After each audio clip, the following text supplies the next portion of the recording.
enjoy your Zoa. No applause? You're all fired.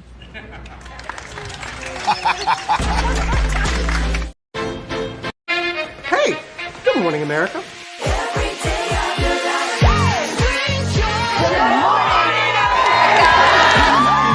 Good morning, America. Good morning, America. Good morning, America. Money! Are you ready? They are ready. Covering the biggest events in the country right now. There's a lot going on here this morning. It's always a good time. That's what the show's about. That's good. Really good. Very good. Coming in hot. Jimmy coming in hot. It's far from elementary. Oh. Good morning, America. I'm not going to try to strut like Michael or anything. I have known George a long, long time. Have you ever gotten him to dance? Look at that face. You don't just see it, you feel it. I'm in. I'm in. I'm in too. I'll be there. I am here and so happy. I'm in. I'm in too. I'm in. That tells you something when Snoop Dogg's in.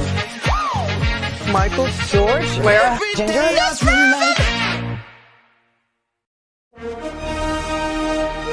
Prepare for a journey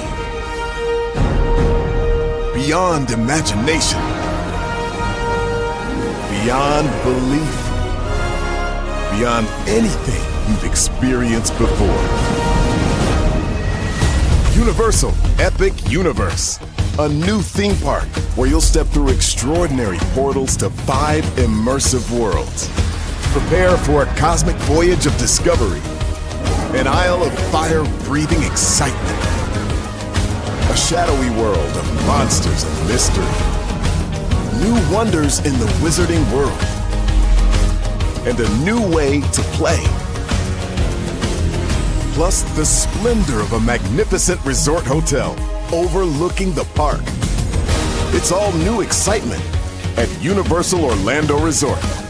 A week's worth of vacation thrills with 4 amazing theme parks, a variety of spectacular themed hotels, and incredible dining and entertainment.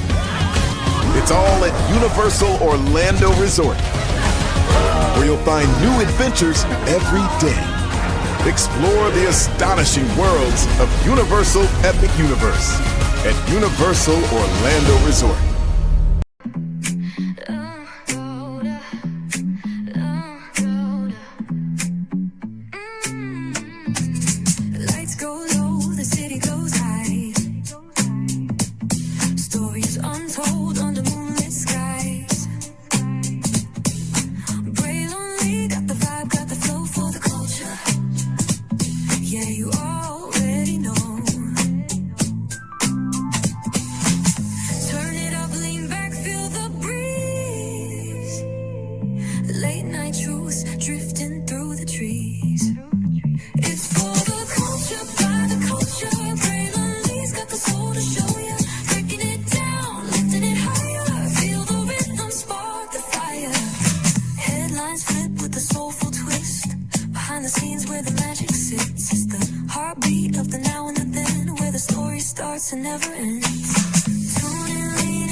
Well, hello to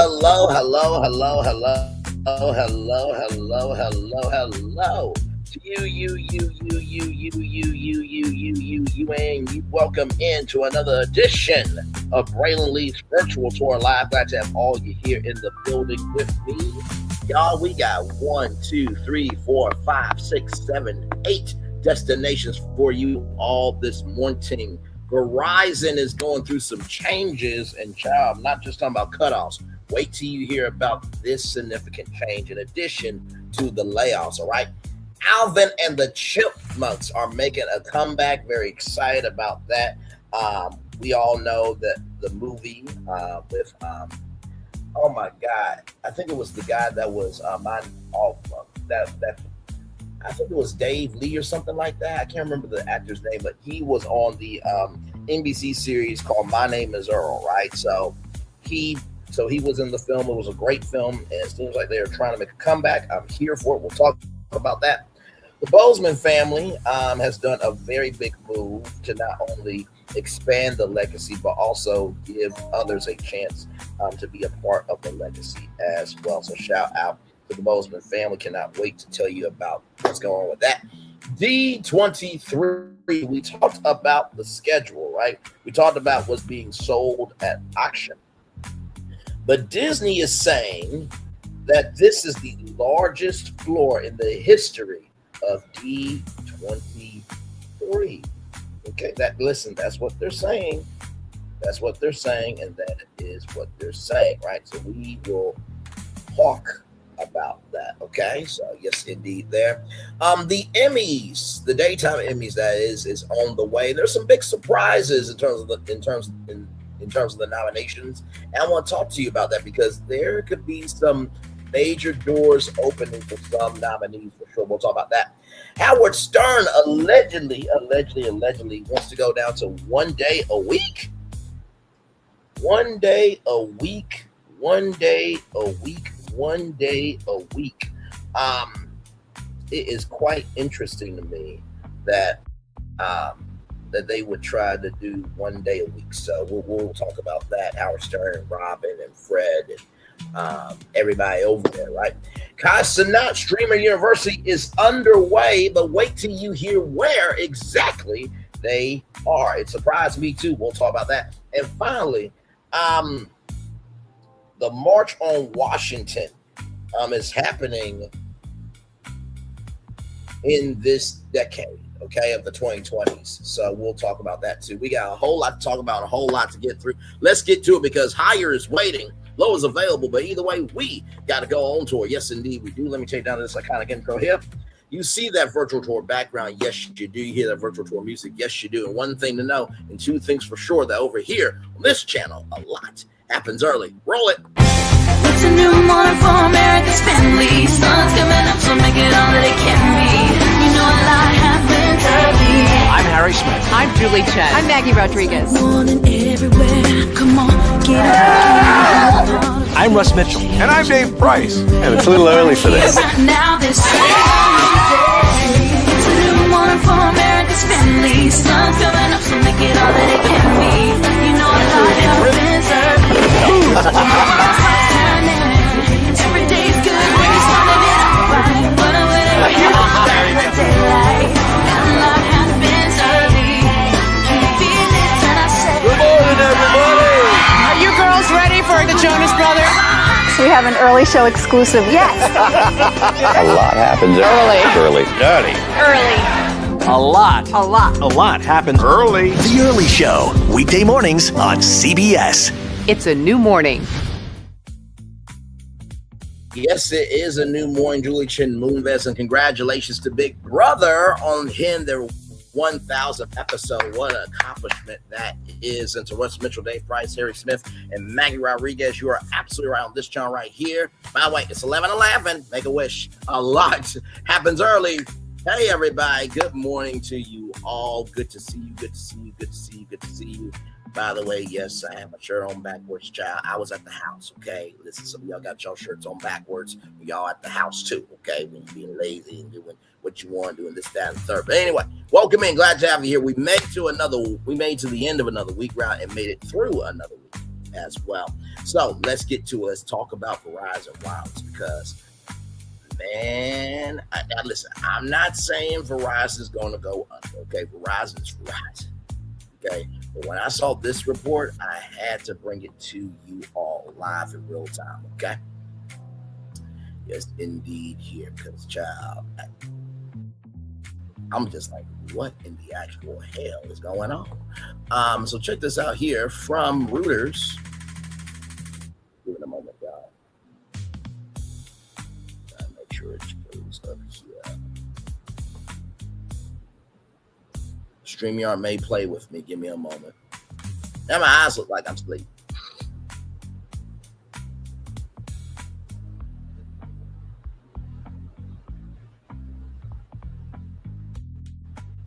Yep, it played with me. I figured as much. Yep, it's okay. Don't worry. We're going to get it on. Try that one more time.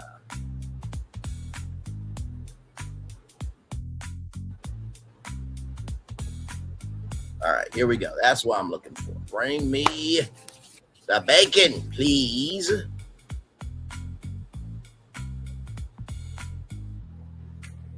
There we go. All right, awesome. From Reuters.com, U.S. wireless carrier Verizon to sell 274 stores. 274 stores and lay off another 500 corporate employees, okay? It came out yesterday, all right? So listen, when I saw this, I'm just like, wait, you're getting rid of 274 stores. Now, probably what Verizon is going to say is, well, these are underperforming stores. Here's the problem, right? Same thing happened with Pizza Hut. Where I live, literally where I work, there was like a Pizza Hut right in front of us, right? And so when that Pizza Hut shut down, it's like, what the hell? I mean, I could order pizza in less than 5 minutes. I think sometimes corporations forget those two things that I always tell y'all about: availability and accessibility. Availability and accessibility. Availability and accessibility. How available, right? How available you are, right? And how accessible you can make yourself for people to connect to you determines your rise or demise. So here we go. Let's get into it here. U.S. wireless carrier Verizon said on Thursday it will sell 274 company-owned retail locations and cut about 500 corporate jobs as a part of its restructuring. The move will affect about 3,000 retail and corporate employees. Verizon will own 1,000 stores after the sale. Effective August 16th, Verizon eliminated several hundred jobs in May after announcing in November that it was cutting more than 13,000 jobs in its largest single round of layoffs. Previously, about 70% of employees at retail locations that Verizon sold took jobs with the new companies operating the stores. Verizon says 6 large operators run most of Verizon's franchise stores. Verizon sent a note to its employees that it's working with franchise owners that operate 5,000 outlets to elevate the experience in every one of the locations because we know how important they are to our overall customer experience. As a part of its restructuring, Verizon sold 179 corporate-owned retail stores in November to franchise operators and closed 1 store. Verizon named Dan Schulman, a Verizon board member since 2018, as CEO in October. Okay, I mean, do they really do that though? Like, can you really be on board and then become a CEO like that? I mean, isn't there like a process of like, now for example, before I just got on tour with all of you, NBC just put out a job for vice president of unscripted entertainment at NBC, right? And normally that's not a job that is posted, okay? That's usually an industry job that, you know, you got to know somebody who knows somebody who knows somebody in order to get the gig, right? So it's not like Disney's going to post, hey, here's a job post and be the CEO of the Walt Disney Company. They're never going to do that, right?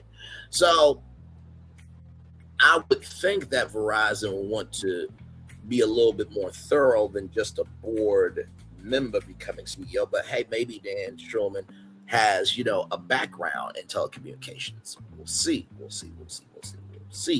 Verizon competes with AT&T and T-Mobile in the saturated U.S. telecoms market, where network providers have extended device subsidies, added plan discounts, and increased network infrastructure spending. Verizon said last month that it was aiming to attract customers by offering simpler plans, dropping activation and upgrade fees, unveiling a new loyalty program offering discounts and perks. Verizon, AT&T, and T-Mobile agreed in May to form a joint venture to address coverage gaps, especially in rural areas of satellite-based technologies. Analysts suggest the venture could be a defense, as some have raised concerns about SpaceX's Starlink to eventually compete more directly with the U.S. wireless carriers. Now, that could be very well true, right? Sorry, y'all. That could be very well true, right? I remember when, who was it?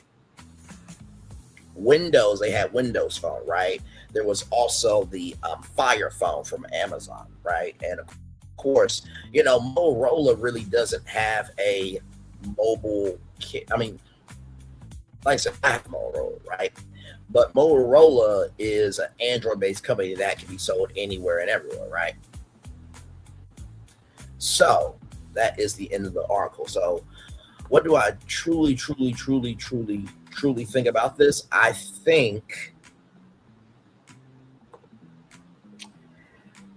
that when Verizon bought Alltel, I think that was the start of the mashugana that we're in now. Okay, now y'all know I love me some Alltel. It was a national company, right?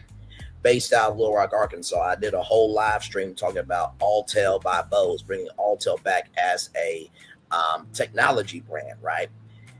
And I will say this. I think that if I had Powerball and Mega Millions money, I would take those 274 locations and say Alltel is coming back. I would ask LG and Motorola if they could be the official, you know, phone companies for Alltel. I would bring Alltel back. I absolutely would. Or better yet, what you could do, right? Because everybody remembers Singular Wireless too, right? Mm-hmm. What is old can be new again, ladies and gentlemen. So 274 locations divided by 2. So let's just say that Singular Wireless has 137 locations and Alltel Wireless has 137 locations. Right? So I think having Verizon, AT&T, T-Mobile, Alltel, and Singular, like it used to be back in the day, would actually be good for competition. I'm just keeping a buck with y'all. I think that when you only have 3 competitors, it's like, well, damn. I mean, my circle, you could choose 10 friends and and you can do unlimited calls and texts for as long as you wanted to, right? So Alltel pioneered a lot of things for the wireless industry, right? So that's just my take on it. So I think this could make for a possible Alltel comeback and Singular comeback. So that's my take on it. All right, y'all. More Brain Lee's Virtual Tour Live coming up right from this space right here and right now, because we got some things to talk about with Alvin and the Chipmunks, y'all. This came from the Wall Street Journal. This is an exclusive from the Wall Street Journal, but of course, as you guys know, with the Wall Street Journal, they have a paywall, so you gotta make it do what it do. But I got y'all. I got y'all, and I got y'all. Here we go. From Yahoo Finance, courtesy of the Wall Street Journal, Alvin and the Chipmunks, right, plan a reboot for the digital first generation. Here we go. There they are. Alvin, Simon, and Theodore, right? So yes, indeed. There. Alvin, Simon, and Theodore are making a comeback with the world's smallest boy band being revived for a new generation. Listen, if the Jonas Brothers can make a comeback, why not Alvin and the Chipmunks, right? And no disrespect to the Jonas Brothers, they are Disney legends. I'm not just saying that because they're about to be Disney legends, but the Jonas Brothers, what they've done for Disney, they deserve lifetime access to all the Disney parks, because you're going from the 90s Disney, right, into the 2000s with social media and everything else. And the Jonas Brothers was really one of the first to really take in social media, right? So just want to give more credit is due, but also too, without Hannah Montana, without Sweet Life of Zack and Cody, without That's So Raven, and Stitch the series, and Brandy and Mr. Whiskers. I know my Disney. House of Mouse. Without those shows, Disney would not be afloat either right now. So, Big Shot Pictures, the family entertainment company led by former Paramount co-chief executive Brian Roberts, has taken a 25% stake in the Alvin the Chipmunks franchise in partnership with Bagdastian Productions, which owns the property. They are planning to roll out digital first short form content later this year and a theatrical film in late 2028.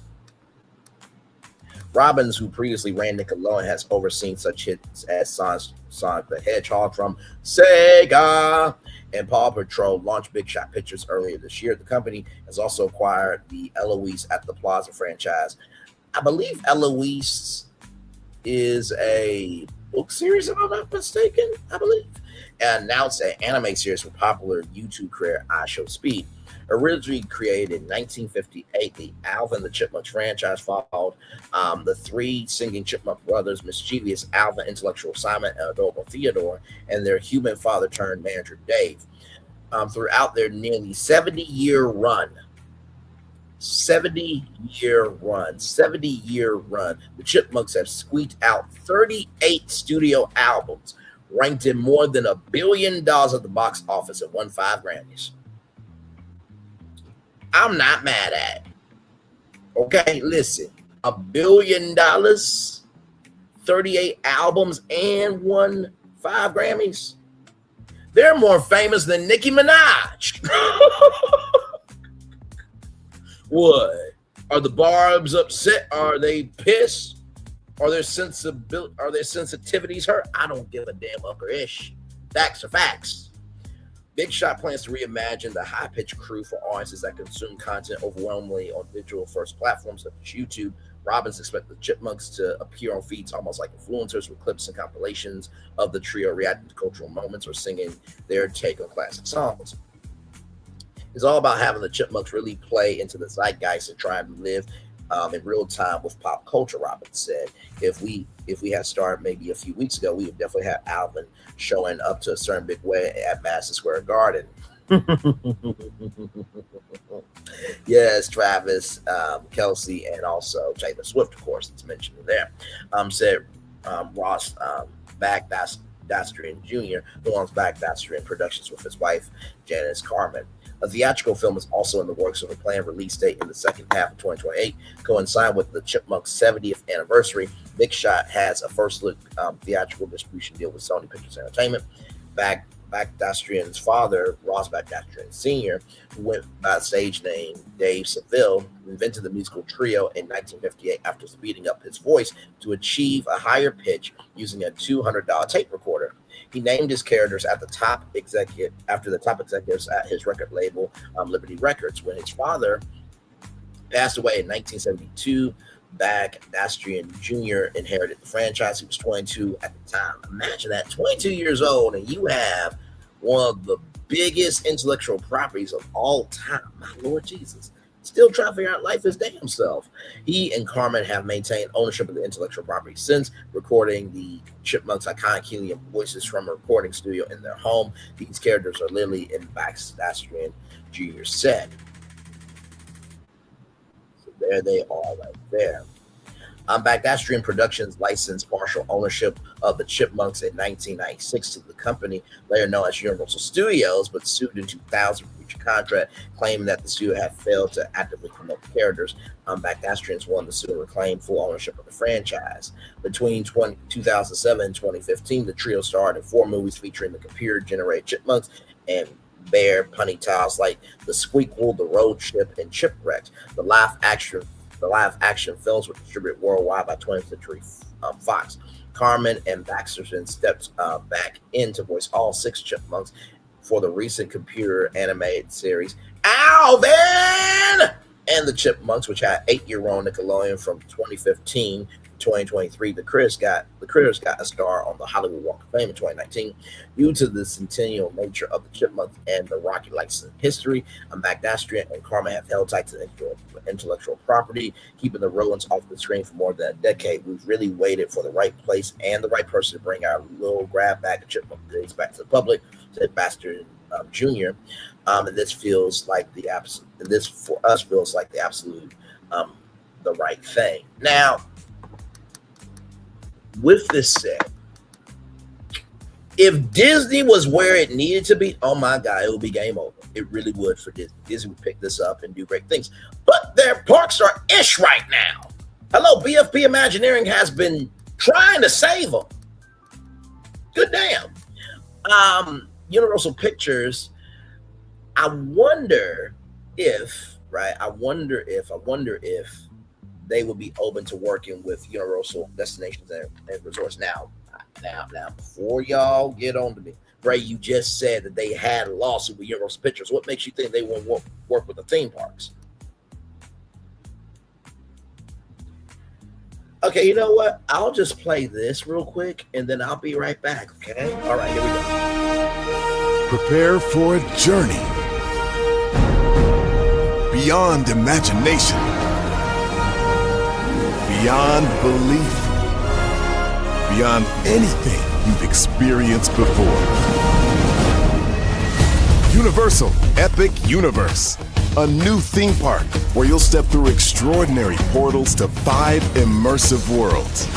Prepare for a cosmic voyage of discovery, an isle of fire-breathing excitement, a shadowy world of monsters and mystery, new wonders in the wizarding world, and a new way to play. Plus the splendor of a magnificent resort hotel overlooking the park. It's all new excitement at Universal Orlando Resort. A week's worth of vacation thrills with 4 amazing theme parks, a variety of spectacular themed hotels, and incredible dining and entertainment. It's all at Universal Orlando Resort, where you'll find new adventures every day. Explore the astonishing worlds of Universal Epic Universe at Universal Orlando Resort. So you mean to tell me that there can't be a film called Alvin and the Chipmunks Squeakcation?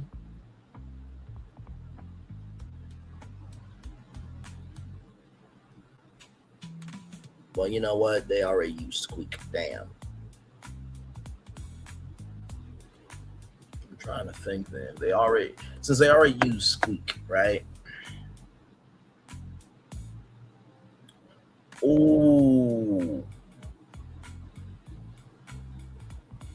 Alvin the Chipmunks Hoopincation. You remember me? I want a hula hoop. We can hardly stand the wait. Please, Christmas, don't be late. Imagine a Alvin the Chipmunks hooping vacation, and they film it at Universal Orlando Resort. The Chipmunks are taking over the resort and everything. And, you know, Dave and his, I think he had like a girlfriend at the end of the movie. They finally are getting married, but in Orlando, and they're bringing family and friends, but it's like a crazy, wedding / vacation comedy. There it is. And don't sit here and tell me that Universal Orlando will not take free promotion. Okay? You don't know the media game like I do. They would absolutely do that. And not to mention too, like we talked about Toon Lagoon so many times. I mean, how cool would it be if Alvin the Chipmunks took over Toon Lagoon? I'm just saying. And also too, right? You think about Toontown with Disney. Now, some people are saying that Simpsons Land's going away.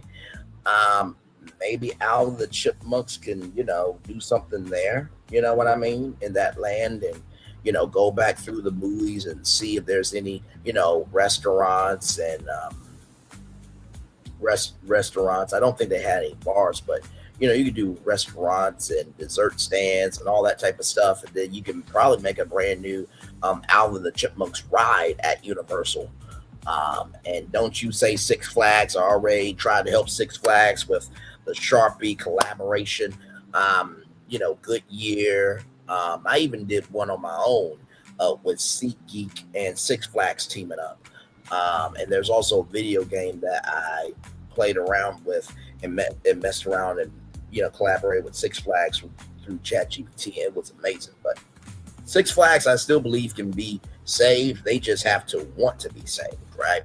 But yeah, that's my take on Alvin the Chipmunks. So I'm looking forward to it. I'm looking forward to that. All right, y'all, let's get into it. More is coming your way right from this space right here and right now. Shout out to Afrotech. Yes, indeed. How Chadwick Boseman's brothers are redefining generational wealth for new family business. When I saw this, I'm like, yeah, I definitely got to bring this to y'all. I definitely have to bring this to y'all. So here we go. Let's get into it.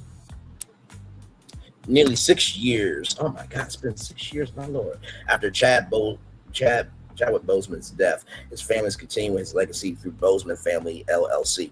Formed in the fall of 2025, the company isn't a traditional family business. Instead of opening a mom and pop shop, Boseman's older brothers, Kevin and Derek, are building a creative company rooted in storytelling, the arts, and community impact. What inspired it was, of course, Chad had his own company there, and there have been some offers that have come in to do work that is inspired by him. We sort of felt the best way to tackle business to partner with other businesses was to start a business. Kevin told Afrotech. Derek added, I always ask God to put people in my path that will move me or us in the direction that he would have us to go in. And I have a friend who has always wanted me to meet somebody for a project because of Chad. And for 4 or 5 years, I always told him no. The two people that I did talk to in the 4 or 5 year period, they didn't seem right, so I didn't want to deal with them. He continued, but then he wanted me to talk to these two ladies. I went to talk to them, and they became our management team. They've been very inspirational in everything that we've done. Sorry. Okay, there we go. A different approach to generational wealth. While many families build generational wealth through financial assets, the Boseman brothers are taking a different approach by creating a company that develops projects centered on storytelling while creating opportunities for artists, independent creators, and emerging voices in the entertainment industry. Across its projects, the company aims to approach its work with respect for the creative community while continuing with Chadwick's passion for storytelling, artistic expression, and cultural impact. There's a lot of family dynasties in entertainment, Kevin explained. Right now, everybody's talking about Michael Jackson, the Jacksons, but then you have the Wayans family. So many Black entertainment families who, the entire family is talented. We actually have an incredible talented family. Both of Derek's daughters are incredible singers. One of his sons is also a great singer, theater director, and actor. I, of course, have a background in theater and dance. And then the extended family also consists of photographers, musicians, filmmakers. And what we hope is that we will be able to all somehow create an ecosystem where we're all feeding off of each other's gifts and talents and supporting one another and creating together, and then also just generally supporting one another in our projects. Transforming grief into continued purpose. The official launch of Boseman Family LLC comes on the heels of a successful run of Chadwick's play Deep Azure, which made its United Kingdom premiere in Shakespeare's Globe in London. Derek, a longtime Tennessee resident, brings more than 30 years of ministry, mentorship, and community leadership. He said, one of the ways the family has navigated its grief since losing a younger brother is continuing to move forward. One of Chad's plays is in London with Shakespeare's Globe, but grief is such a tricky monster that it rises and it falls. And there are, of course, 5 stages of grief, but they don't come in any certain order, he stated. So in dealing with Chad, it's like you come in and almost in and out of grief over and over again because, one, we're dealing with it still. So in trying to keep his memory going, it also keeps our memories going. For every project we put our hands into, for a question that's being asked about him, it always brings back all these memories. Grief is an ongoing process. For Kevin, several projects over the years have helped him process his grief. In June of 2021, like 9 months after he passed away, I was invited to perform as a featured dancer with this organization called Dance Against Cancer. which I think they are celebrating maybe their 20th anniversary in New York City. That's amazing. They host an annual dance performance with all the stars of the big New York City dance companies. And that year, I was their spokesperson. He recounted. I got to speak about my own cancer journey, speak about Chad's cancer journey, and I also performed. So that was a wonderful opportunity to use my art to process grief. I also choreographed a play that highly featured cancer in it. Kevin added, I often choose work. Most of the work is something quite deep. Most of the work is about something quite deep, social or health issues. And so it was wonderful to use my own grief and my own experience to bring life to the work. For Kevin, seeing Chadwick's Deep Azure staged at Shakespeare's Globe has been especially meaningful. He recalled the period where his late brother wrote the play. After he left Howard University, moved to New York, he explained he lived with me for about 9 months. I was dancing for Alvin Ailey at the time. And when I found out he was moving to New York and he was looking for a place, I was like, why don't you just stay in my apartment? Because we toured about 6 months out of the year. I was on the road, so I was like, just stay in my apartment. It was wonderful to give him a soft landing place because, of course, I didn't charge him rent. It was already a playwright. He had written a couple of plays, but I think he started working on that play for sure when he was living with me. I remember him, talking about, I saw the original production of it in Chicago, was mesmerized and completely blown away by the structure because it's written in verse like Shakespeare. And to think then that I was kind of like my brother is a genius to write a modern play in verse, something I hadn't seen, but he was able to innovate verse and make it modern and add hip hop to it, like Hamilton, okay?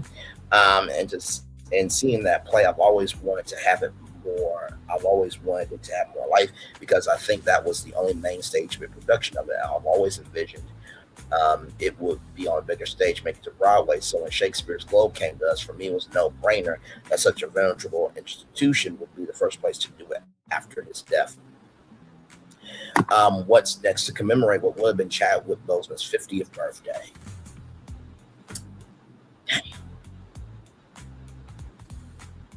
On November 29th, 2026, the Boseman brothers were tight-lipped about what's to come. They revealed they continue to build projects they believe their brother will be proud of. He told us both separately to use his work and to use the work that he had done to move forward, to use it in our own lives. Derek concluded, I think he'll be proud. I think he'd be grateful. Fame was not something that Chad was looking for. Chad just really enjoyed doing the work. Fame came with that, but I think he would be proud of us. So shout out to Derek and also Derek and Kevin. Shout out to Derek and Kevin. Anytime that you are able to expand legacy to help others is a great blessing. Not everybody gets to do that in life, right? And there's only a select few that do. One of our slogans, right? One of our lyrics in the song is, we are here to lift up all and not just the selected few. And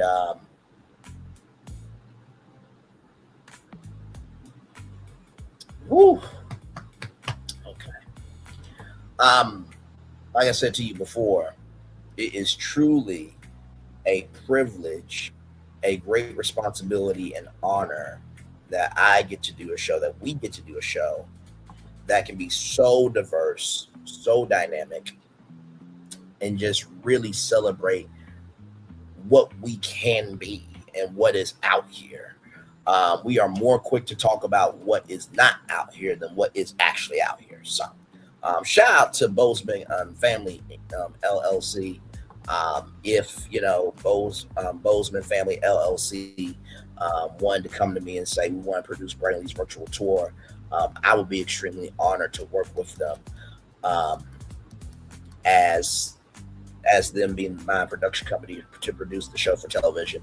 A great honor. And, I would hope Chadwick Boseman would be proud of Brainley's virtual tour.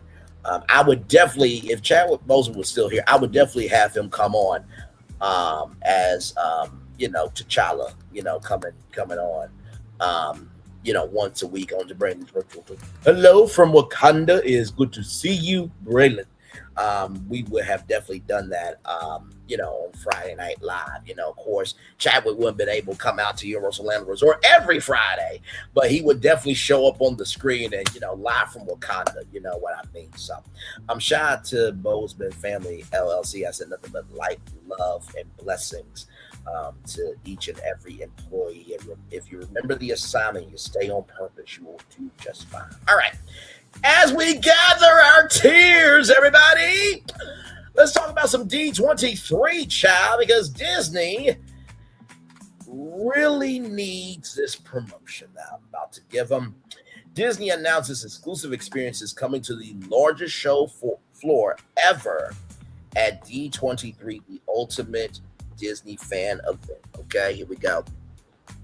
The Disney Princess Concert taking place during D23 Day at Disneyland Resort, announced as a kickoff to the weekend and World Princess Week. Well, there it is. I mean, could y'all not do a Disney Princess pageant where, you have one woman from every state and there it is, right? I think that would be cool. But hey, I'm what do I know though, right? I'm just a black man talking on social media on YouTube. The expanded show floor will play host to all the worlds of Disney with immersive walkthrough locations, interactive experiences, personal moments, and the return of Talent Central. Today, Disney unveiled details about what fans will experience on the show floor at D23, the ultimate Disney fan event presented by Visa. Now, if you're wondering why Visa, well, Disney and Visa have had debit cards and credit cards for a very long time. So, all new and fan favorite offerings will bring Disney's brands and franchises to life like never before across the largest show floor in D23 event history. Okay. I mean, I know when y'all put that trailer out of 2026 will be the biggest one yet. Y'all had to make sure it really was the biggest. So, good. Y'all are listening to me slowly but surely. These expanded, listen, you got to pat yourself on the back for the wins you can take. These expanded, immersive, and innovative experiences, along with unprecedented shopping opportunities and over 50 panels and shows, will be exclusively available to ticket holders during the Can't Miss event August 14th, 15th, and 16th at the Anaheim Convention Center in Anaheim, California. By the way, Disneyland's right across the street. Okay. So yes, indeed. Disney also announced an unprecedented Disney's Princess Concert taking place during D23 Day at Disneyland Resort on Thursday, August 13th. The perfect kickoff to the weekend festivities and World Princess Week. Guests can accept a new mission at Marvel's TVA experience. So that is the I think that's like the timekeepers. You know what I mean? I think that's what that is.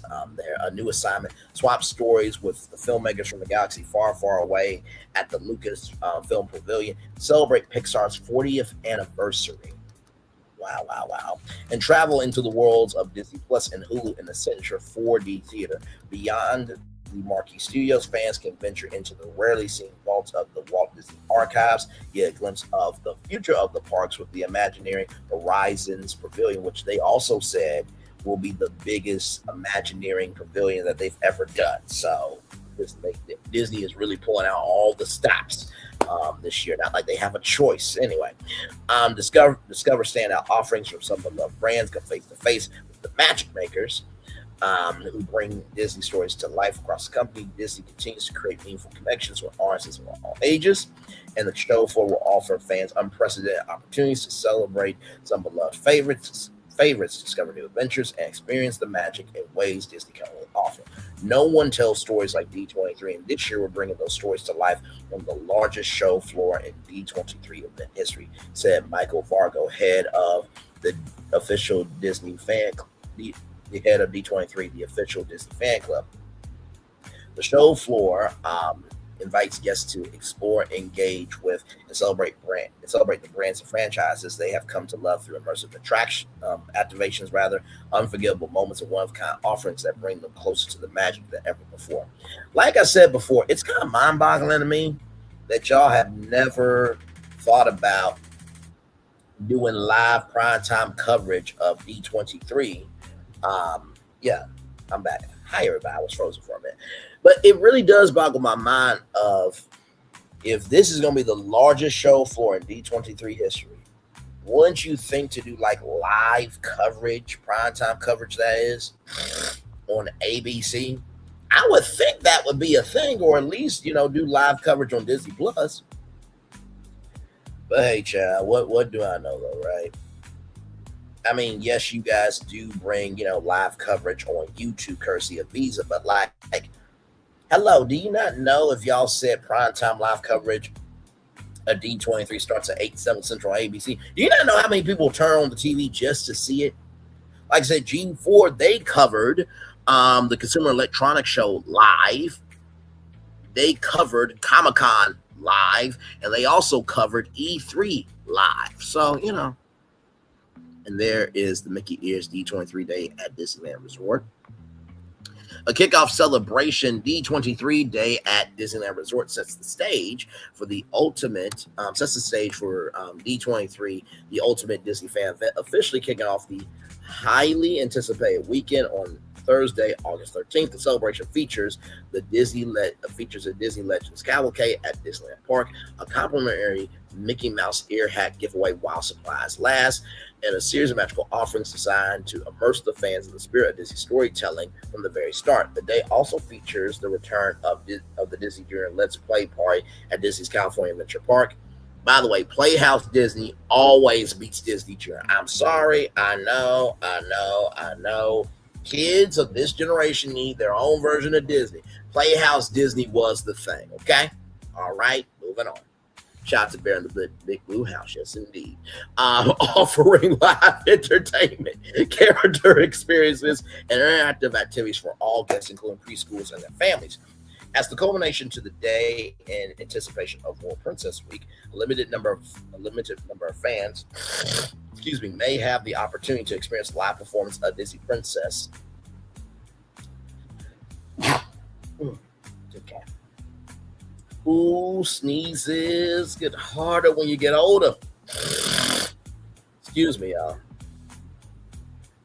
Give me one moment, y'all. Give me one moment. My God. I swear, guys, sneezes get harder when you get older. They really, really do. Oh, okay, y'all. All right, I'm BACK. All right. A live performance of Disney Princess, the ultimate concert celebration at Disney's California Adventure Park. I'm going to assume that this would probably be in front of World of Color, because they had a little stage there when they kicked off the World of Color. So I'm sure it's probably going to be there. Or I think there's like a sound stage that's available for like renting out. So maybe that might happen there too, but we'll see. This spectacular performance brings together the largest gathering of Disney Princess talent ever assembled, celebrating the iconic stories across animation, live action, stage, and music. This one-of-a-kind concert will transform the night with dazzling lights, sweeping projections, and sky-high fountains. So it's going to be in front of the World Color, like I said, creating a truly immersive world where the music, magic, and legacy of Disney Princesses shine like never before. Visit Disneyland.com for more information.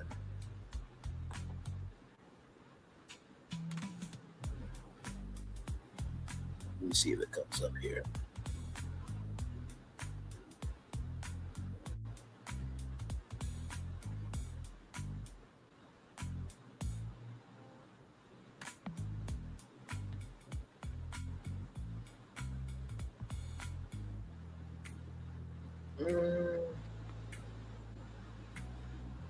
Okay, so maybe it might be here. Let me see.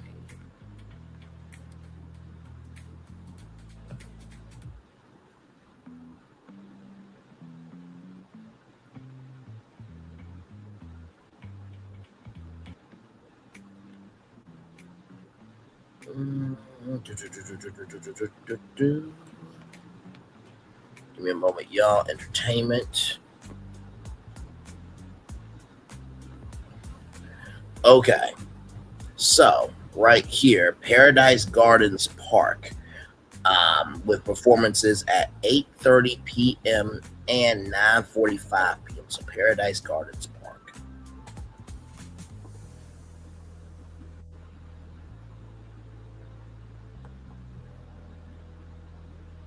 Yeah, it's gonna be at the World of Color. Like I said, I know my Disney. Damn it.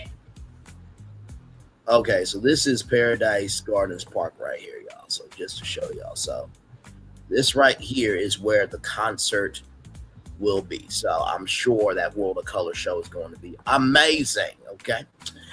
Yes, indeed. There, attendance will be limited and may require some additional steps: a virtual queue confirmation, wristband, and valid admission for Disney California Adventure Park are required to participate in this experience. Show times are subject to change or cancellation without notice.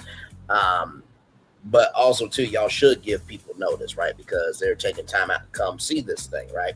Fans can stream the concert on Disney Plus and watch it on Disney Channel, Freeform, and The Wonderful World of Disney on ABC on Sunday, August 16th.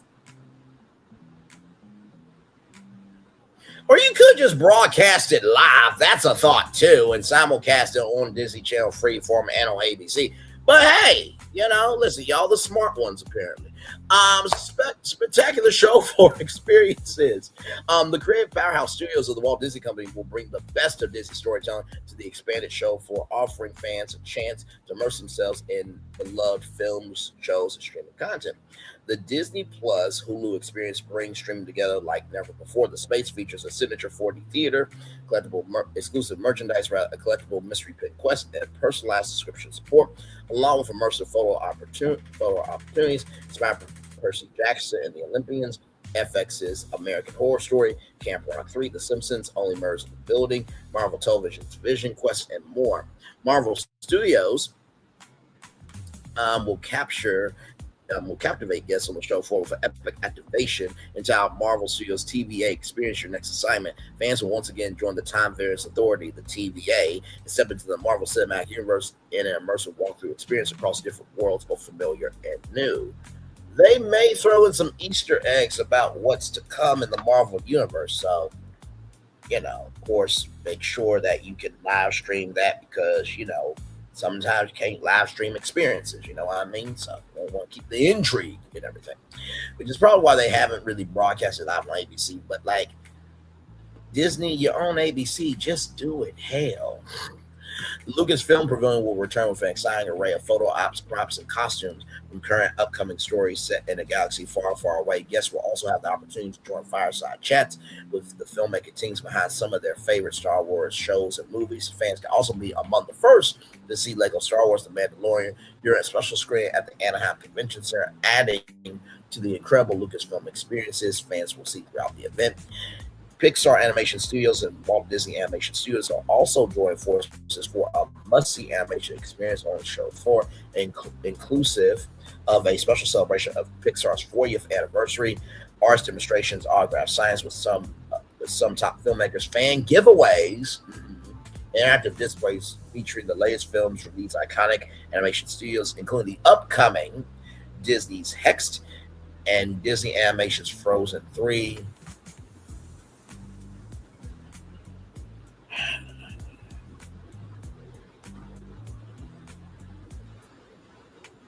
In the words of a meme, why are we still here?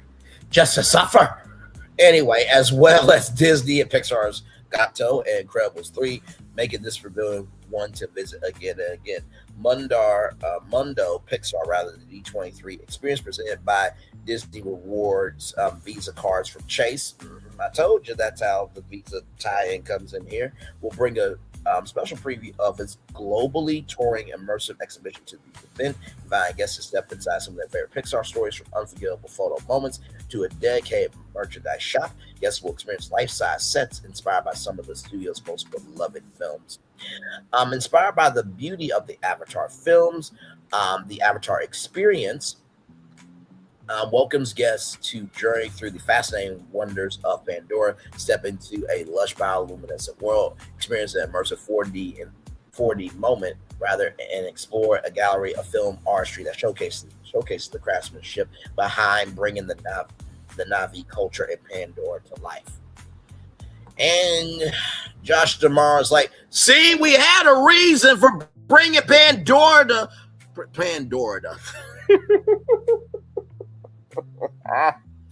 Like I was trying to say, as I get my words together here, like Josh Jamar was trying to say, Braylon, Phil, and Florence, there's a reason why we wanted to bring Pandora to California, you dumb ucks. It's not just a big blooming onion with water coming out the middle of it. We have D23 and we need Pandora there, so it makes sense. Moving on. At select times throughout the day, Bluey and Bingo will be available for foes in the Bluey movie booth. For real life, reservations are required for a chance to meet Bluey and Bingo. Guests can also celebrate the new Simpsons movie in theaters September 3rd, 2027, with fun, shareable photo moments to commemorate D23, the ultimate Disney fan event. Now, when the schedule came out of all the different events, I said, how cool would it be if they showed a sneak peek of the Simpsons 2 movie at D23. That can still happen, okay? So they're already having you, or they already making way for you to celebrate the new Simpsons movie. I'm sure there will be a preview at D23, right?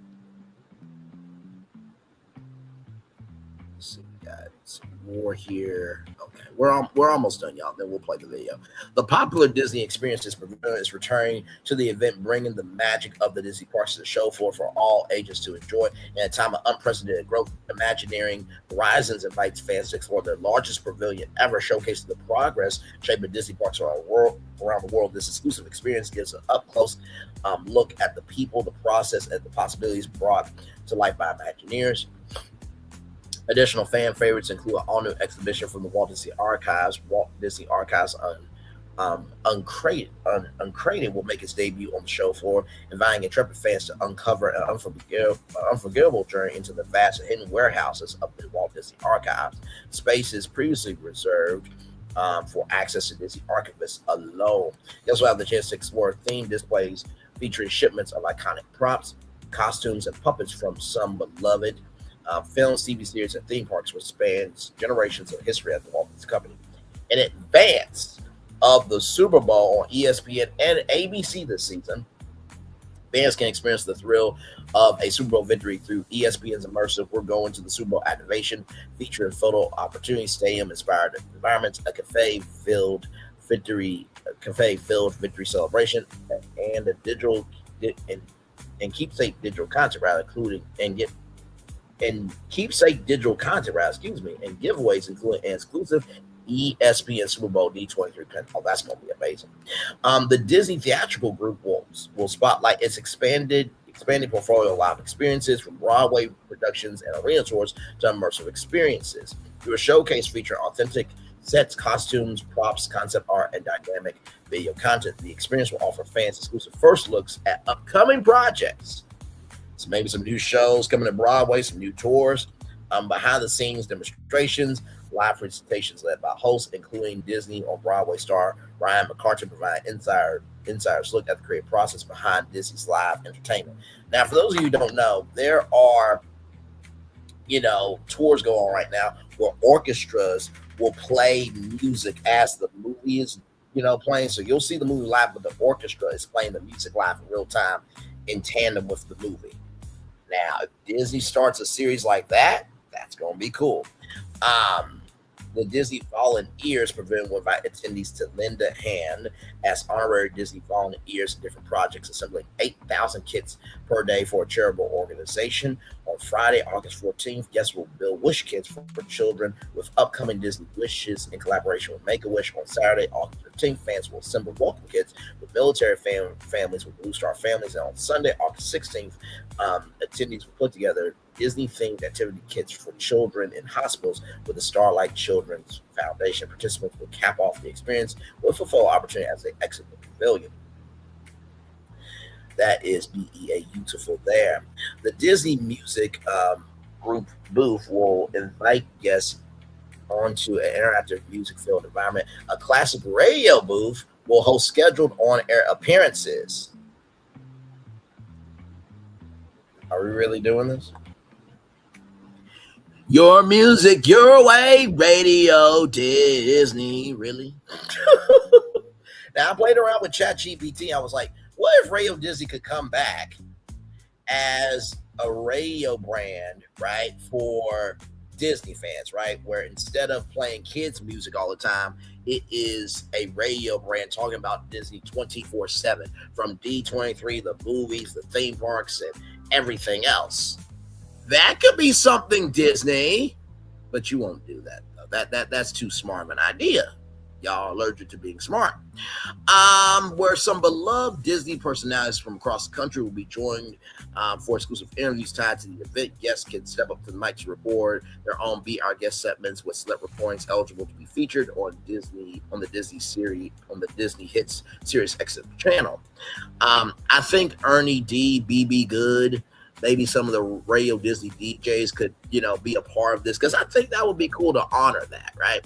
A dedicated Disney concerts area will give guests an up-close look at costumes from the Descendants Zombies Worlds Collide tour, while additional interactive moments include photo opportunities, prize pool giveaways, and exclusive offerings from Disney Music Emporium. And then finally, treat yourself to an immersive walkthrough or dance through Lights, Camera, Sparkle, presented by Disney Consumer Products, featuring photo opportunities across 2 exciting themes.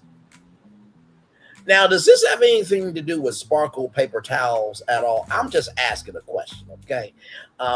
This will happen across 2 exciting themes, one filled with unique Mickey and Friends and snack-inspired elements, while another inspired by Stitch and Angel's hit Glitter Glide music video. They have a music video called Glitter Glide? I had no idea.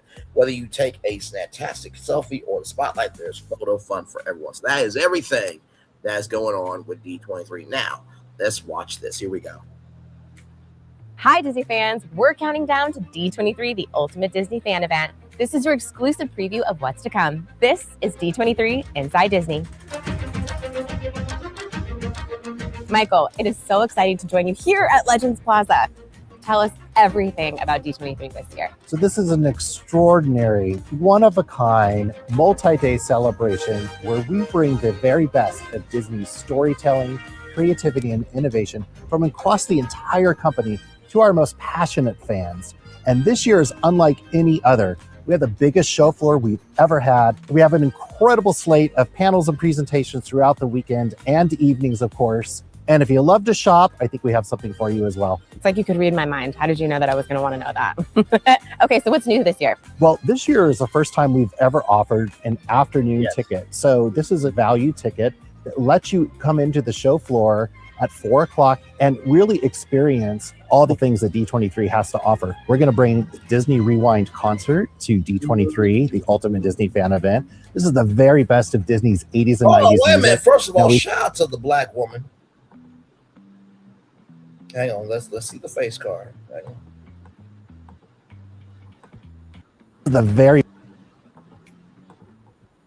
This is the You see the body, okay? Body, yada, yada, yada, yada, yada, yada, yada. Amen. Praise him. Hallelujah. Let's keep going. very best of Disney's 80s and 90s music. Now, we love Powerline, the Muses, Disney Afternoon, all of the nostalgia. It's all going to come to life on stage in this incredible musical performance. I'm so excited. I'm going to already start studying up on all the music, by the way. Right? Okay, so what else? Want me to share some more panels with you? Please, I can't wait. The Disney Experiences auction is making its way to D23 this year as well. This is actually a place where you can go and bid on some finds from Disney parks and resorts, and you can take home a little bit of the magic with you. I can't wait. I'm going to have my paddle ready. Also coming, I'm excited to announce a whole new world of Alan Menken. Disney songwriter, legend, composer, Alan Menken's going to make his way on stage in this incredible musical performance on Sunday evening. I can't wait for everyone to experience it. And that's just the beginning. There's going to be so much more happening on the afternoons and evenings. I can't wait for everyone to experience it. We're so excited for all the fans to experience this. The magic, the legendary moments. Pretty perfect that we're here in Legends Plaza. Thank you so much, Michael, for joining us. Thank you so much. I'm so excited, and I'll see you there. We'll see you there. If you want to join in on the fun for D23, the ultimate Disney fan event, and the amazing panels you heard about today, head on over to D23.com to get your afternoon ticket. From all of us here at D23, we'll see you real soon. Disney. And hopefully in Anaheim. Yes, it looks like D23 is going to be big. It's going to be big. It's going to be big. Speaking of media, let's talk about the Daytime Emmy Awards, right? They are on the way, and when I saw these nominations, I'm like, there's some interesting nominations here. So I want to talk about that with you all. So yeah, of course, as you guys know, the Emmys are still trying to figure out their TV home. We talked about that. I said that the primetime Emmys should be on ABC and they should be broadcasted live from the Dolby Theater, since the Academy was so smart to move from a theater that they built with a Canadian company that was literally created for the Oscars at $94 million. Instead of staying there and being smart, they decide they're going to take the part of the Peacock Theater and dump money into it, which is going to take longer to upgrade the theater, right? But the naming rights are ending this year, I believe. So, yeah. But still, the Best Picture winners will still be at the Dolby Theater, that wall, right? But like the Oscars are the Dolby Theater and the Dolby Theater are the Oscars, but they're not going to realize that until they screw themselves over with the first show when it comes to YouTube in 2029. But child, that's neither here nor there. Let's continue on here. The Daytime Emmy Awards, by the way, shout out to TV Insider. Daytime Emmy Awards 2026, Young and the Restless leads nominations. I can tell that they are a couple on Beyond the Gates there. I've been knowing about some of the storylines, but y'all, listen, there's been so much going on. Jesus. But listen to this, y'all. Here we go. The National Academy of Television Arts and Sciences announced the nominees for the 53rd Annual Daytime Emmy Awards, and Young and the Restless leads the pack with 18 nominations, including Best Daytime Drama, following the long-running CBS soap Beyond the Gates with 15 nominations. I want you to understand something. Beyond the Gates is the first black soap opera in a long time, since Generations, right? And they got 15 nominations. I'm going to say this so disrespectfully. I want them to get every single win. I want there to be so much chocolate and gold. It's ridiculous. Okay. All right, moving on. General Hospital with 13 and Days of Our Lives with 8. Among the nominees are The Kelly Clarkson Show, which scored 11 nominations, and Sherry, both of which ended their runs and are gathering final honors as their swan song season. We are proud to honor the extraordinary talent and creative teams whose work continues to define and elevate daytime television, said Adam Sharp, president and CEO of Thanatos. As the daytime landscape evolves and new forms of storytelling emerge, we remain committed to recognizing the innovation happening across the industry. Each year, the Daytime Emmy Awards, celebrate the creativity, passion, and dedication that drive this vibrant community of storytellers, said Rachel Schwartz, head of the Daytime Emmy Awards. Congratulations to this year's nominees, whose work continues to inspire, to entertain, inspire, and connect with audiences every day. We look forward to celebrating their remarkable achievements in Hollywood this October. All right. The ceremony is set to take place on Friday, October 30th, in Hollywood. Now, that sounds like that would be a good time for maybe a family's weekend for the Daytime Emmys. I'm just saying, right? So Tuesday, Wednesday, Thursday, Friday, right? So you have a 4-day festival leading up to the Daytime Emmys. So here we go. Here are the full set of nominees below. Outstanding Daytime Drama Series, Beyond the Gates, CBS, Days of Our Lives, Peacock, General Hospital, ABC, Young and the Restless, CBS. Beyond the Gates for the win, damn it, okay? Outstanding lead performer of Daytime Drama Series, actress Stacey Huddock as Kristen Demura, Days of Our Lives, Carla Mosley, Day Dupree, Beyond the Gates, Michelle Stafford as Phyllis Summers, Young and the Restless, Heather Tom, Katie Logan, Bold and the Beautiful, Tamara Tooney as Anita Williams Dupree, Beyond the Gates, Carla and Tamara for the win. I want either one of those ladies to win. Okay, all right. I'm just saying, it's a great show. Outstanding lead performer in a daytime drama series, Eric Braeden as Victor Newman, Young and the Restless, Steve Byrne as Jason Morgan, General Hospital, Scott Clifton as Liam Spencer, Bold and the Beautiful, Orson Kay as Ridge Forrester, Bold and the Beautiful, and Christian LeBlanc as Michael Baldwin, Young and the Restless. So it looks like it's either going to be somebody from Young and the Restless or Bold and the Beautiful for the win for that. Outstanding supportive performance in a daytime drama series, actress Lindsay Godfrey. Days of Our Lives, Peacock. Cameron Grimes, Young and the Rest of CBS. Beth Malin, Young and the Rest of CBS. Trisha Manning, Grant, Beyond the Gates, CBS. Amanda Stead, General Hospital, ABC. Trisha Manning Grant for the win. She is eating her role. Okay, moving on. No crumbs. Okay. Outstanding supportive performance in a daytime drama series, actor. Timon Kyle Dermott, Beyond the Gates for the win. Okay. Mike Manning for the win as well, Beyond the Gates. But I read all the nominees, y'all. Sean Dominic, The Young and the Restless, CBS. Timon Kyle Dermott, Beyond the Gates, CBS. Michael Garazzi, Young and the Restless, CBS. Roger Howarth, Young and the Restless, CBS. Mike Manning, Beyond the Gates, CBS. Laura St. Victor Amoda, beautiful CBS. The good thing is somebody from CBS is winning, damn it. That is CBS the hell up, okay? It looks like somebody from CBS is going to win the daytime drama series actress thing there. Looks like somebody from CBS will win for actor. It looks like somebody from CBS is going to win from the actress role. And then right here, looks like CBS could win it here. So far is a CBS sweep here. Okay. All right, here. Let's keep going. Outstanding merging talent in a daytime drama series. Braden Brunner, General Hospital. ABC, Al Carden, Days of Our Lives, Peacock. Alice Hazley, Days of Our Lives, Peacock. Giovanni Manza, General Hospital, ABC. Amber Michelle, Beyond the Gates, CBS. Ariel Petit, Beyond the Gates, CBS. Beyond the Gates for the win. Okay, all right. Outstanding guest performance in a daytime drama series. Jasmine Burke as June Hughes, Beyond the Gates, CBS. Jeff Colbert as Cyrus Renault, General Hospital, ABC. Eva Renew, Natalia Rogers Ramirez, General Hospital, ABC. Christopher Shaw as Paul Narta, Days of Our Lives, Peacock. And Ray Weiss as Aaron Ward, Young and the Rest of CBS. I'm going Beyond the Gates for the win, damn it. Beyond the Gates for everything. I want them to get all 15 wins, damn it. Hell, the rest of y'all will have y'all turn next time. All right, moving on. Outstanding daytime talk series.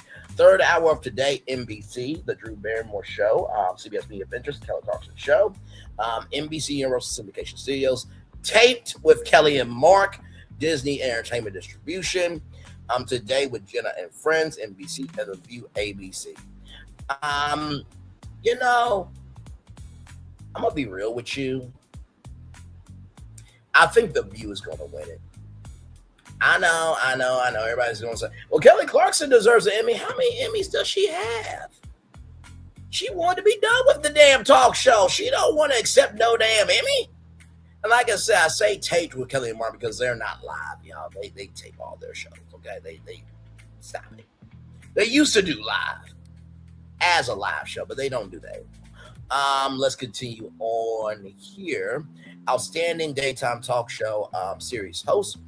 Joy Behar, Whoopi Goldberg, Lisa Ferris Griffin, Sarah Haynes, Sunny Hosta, and Navarro The View, Kelly Clarkson, The Kelly Clarkson Show, Tamron Hall, Jennifer Hudson, The Jennifer Hudson Show, Sherry Shepherd, Sherry. You know what? I'm going to say Sherry Shepherd. I think that would really showcase to people that, hey, listen, real talent is real talent. Jennifer Hudson does not deserve an Emmy. She ain't no talk show host, damn it.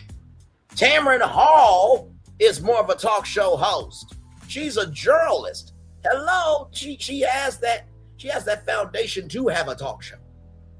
Now I know what some of y'all gonna say. Well, The View, Anna Navarro's a political commentator. Sunny Hostin's a lawyer. Sarah Haynes, she worked at NBC with Hoda Kotb and Kathy Lee Gifford, right? So she definitely has the reins to, do a talk show. Not to mention too, let's not forget GMA3 with Strahan and Sarah, and then Sarah, Strahan, and Kiki, right? Lisa Ferris Griffin, I think, is a political commentator. Joy Behar, comedian, Whoopi Goldberg. She's been there for a very long time. So I would say they're more talk show hosts because they each have the capacity to hold their own in talking. Kelly Clarkson, child, her fame of being the first one of American Idol has fueled her for that show, okay? Now, I'm not saying that it wasn't a good show, but y'all remember when we did our report on there was like a investigation, right, about the Kelly Clarkson show, the behind the scenes of it all, and all that. And Alex Duda said, "Why aren't black people coming to see Kelly Clarkson?" Just saying. So, outstanding entertainment news series: Access Hollywood, NBC Universal, Syndication Studios, Entertainment Tonight, CBS Media Ventures, and Extra, Warner Brothers Television. There has been a tie before between Entertainment Tonight and Extra. I am going to say, right, Access Hollywood. Because if they become if they win the Emmy Award, do you not know how behind the eight ball NBC Universal is going to look? They're like, damn it, they won a daytime Emmy Award. Now we got to bring it back. We got an Emmy Award winning show that we canceled that could help the marketing budget for our company. We got to bring it back. So that's why I'm choosing Access Hollywood there. Outstanding culinary instructional series, Andrew Zimmerman's Wild Game Kitchen, outdoor channel. Be My Guest, Anna Garton, Delicious Miss Brown. I feel like that's a black show, actually. Let me see something.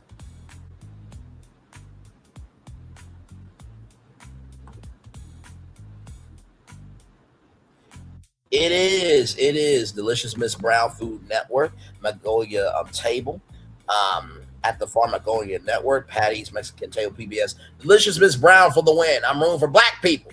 Damn it. Okay, all right, moving on. A standing cultural series. Y'all saw the thumbnail. You know my voice, and damn it, you know why you're here by now.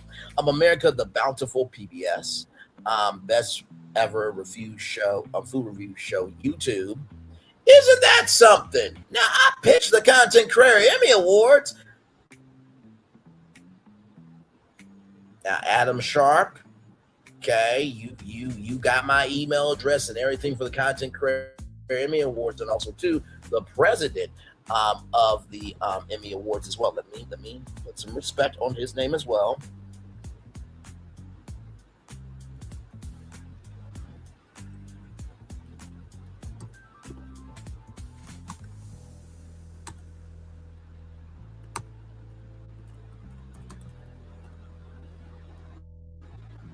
I want to give some respect.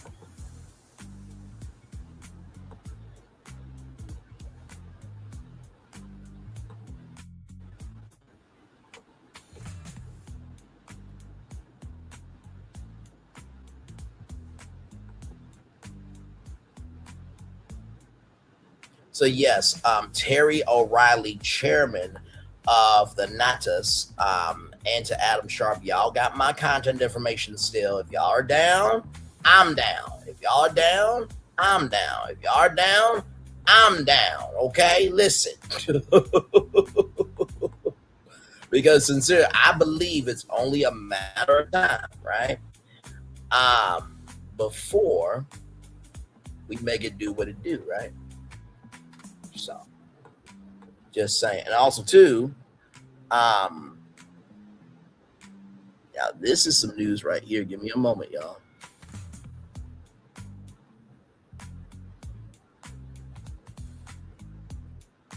Oh, hang on.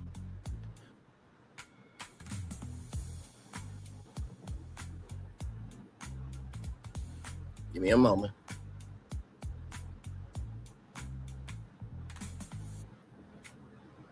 Okay, tonight's News Emmys, hosted by the National Academy for Television, Arts, and Sciences, marked a pivotal moment for the future of journalism. Congratulations to the next-gen news creators who have earned prestigious nominations. George Ramos, shout out to him, Telemundo, and also to Fusion. If you guys remember, Fusion was a network between ABC and Univision back in the day. George Ramos, outstanding news program in Spanish, outstanding journalist in Spanish language, and Johnny Harris for outstanding graphic design news. Their work represents a defining shift in the media landscape as viewers increasingly turn to YouTube as their hub for news. High caliber journalists are migrating to the platform to connect directly with their audience. The future of news is happening right here on YouTube. Now, whenever y'all are ready to do the Content Creator Emmy Awards on ABC, hosted by Braylon Lee and streaming live on Hulu, y'all call me, okay? Y'all got my contact information. Let's continue on. Fork and Hammer, American Public Television, Lucky Child, PBS, and Savor the City, T1. I'm going for Savor the City. on that one. Outstanding legal courtroom series. Caught in Providence, Deborah Mercury, Divorce Court, Fox, Justice for the People with Judge Million, Entertainment Studios, and Mathis Court with Judge Mathis. I'm going Divorce Court and Star Jones. She has done an excellent job. That is exactly where Star Jones needs to be. She goes down. Absolutely. I think they're filming a new season, if I'm not mistaken. Outstanding travel adventure program, Expedition Unknown, Discovery Channel, Long Way Home, Apple, The Lovely Lemurs of Madagascar. Solo travel with Tracy Ellis Ross. Lee, sorry, I meant to say Tracy Ellis Ross. The Lee was a slip of the tongue. Super Skilled with Eva Beck, National Geographic. I'm going to go with Tracy Ellis Ross. I think she deserves an Emmy. Absolutely. And Tracy Ellis Ross should be an EGOT winner. Emmy, Grammy, Oscar, Tony. I think she absolutely should. Outstanding instructional how-to program. Ask This Old House, PBS, Fixer Upper. Last Magnolia, Fixer Upper, Colorado Mountain House, Magnolia Network. Hometown Takeover, HGTV. The Last Right, Building the Final Home Design of America's Greatest Architect, Magnolia Network, and This Old House, PBS, and Roku. I'm going to say probably This Old House just for, brand purposes and how strong the brand is. That's just me, though. Outstanding lifestyle program, Different Breed, Ink Block Narratives, George to the Rescue with Love. Megan from Netflix, The Motherhood, Hallmark Channel, and Wizarding Paws by BYU TV. I'm probably going to say Netflix more than likely is probably going to win for that because it's Netflix, right? It's Netflix. Netflix has been dominating, right? Outstanding arts and popular culture program, Beyond the Gates, Welcome to the Neighborhood, Entertainment Tonight special, Off Script with the Hollywood Reporter, Hollywood Reporter IFC, I think that's Independent Film Channel, Variety, and CNN Actors on Actors, CNN Digital Variety Stewards, Actors on Actors, PBS, and Working in the Theater, American Theater Wing.org. If I had to say which one is going to win for industry's sake, I would probably say Actors on Actors. They have been making history with that series. But I am pulling for Beyond the Gates, the Entertainment Tonight, because Kevin Frazier and Cheryl Underwood, who is from Arkansas, by the way, they hosted that, so I would want them to win that. Absolutely. Outstanding daytime special. There's Shrek. Good old Shrek there.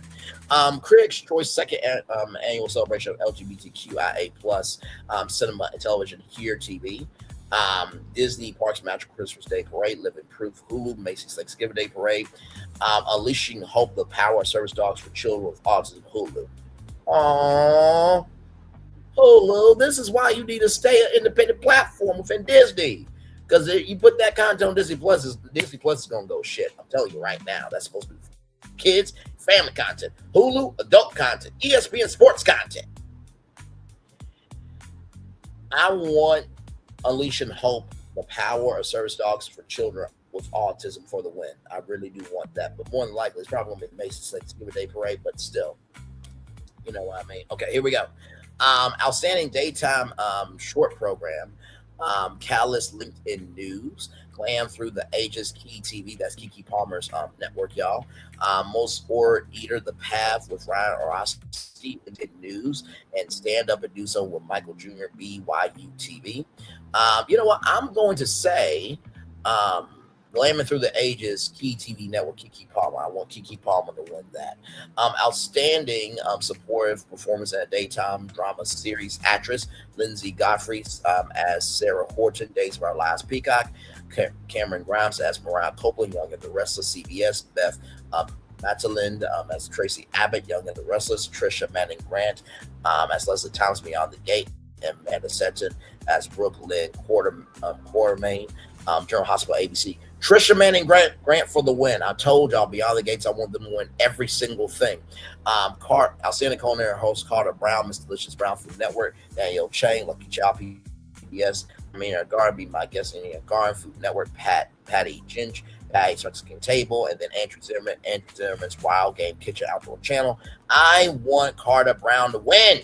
Damn it, room for black people. Let's see here. Outstanding daytime personality, daily. Mona co-star Abby, Derek Huff, Terry Seymour. Extra, Warner Bros. TV. Cassie, Laura, Denny Nieto, Kevin Frazier, Rachel Smith, Nichelle Turner, Entertainment Tonight. Scott Evans, Zuri Hart, Kent Hoover, Mario Lopez, Access Hollywood, MC and Rose Syndication Studios, Star Jones, Record Javon, Divorce Court Fox. Damn. This one's hard, man. Would it be wrong to be a sale? How cool it would be if it was a 4-way tie? Now, of course, I want Access Hollywood to win because that means Scott Evans and Zuri Hall would get an Emmy, right? But also Mona Kosgar Adabi, who worked at ABC News, I believe she deserves an Emmy as well. So I'm pulling for Access Hollywood more. But if I had to say who could probably get it, just on industry's sake, I think probably Extra. Now, I do believe Extra should be at Universal Studios Hollywood instead of being in a studio where the floor is a dance floor. Bro, like, it's only a 30-minute show. Like, Derek Huff does a dance routine at the intro of every episode of Extra. Like, nobody asked for that. But anyway, and Star Jones, I believe that she will win for a court show for sure. Outstanding daytime personality, non-daily, Eva Zubek. Super skill, Eva Zubek. National Geographic, Joy Behar, Alyssa Ferris Griffin, Sarah Haynes, Sonny Hosta, Anna Navarro, The Weekend View on ABC. Derek Kappa, The Wizard of Pause, BYU TV.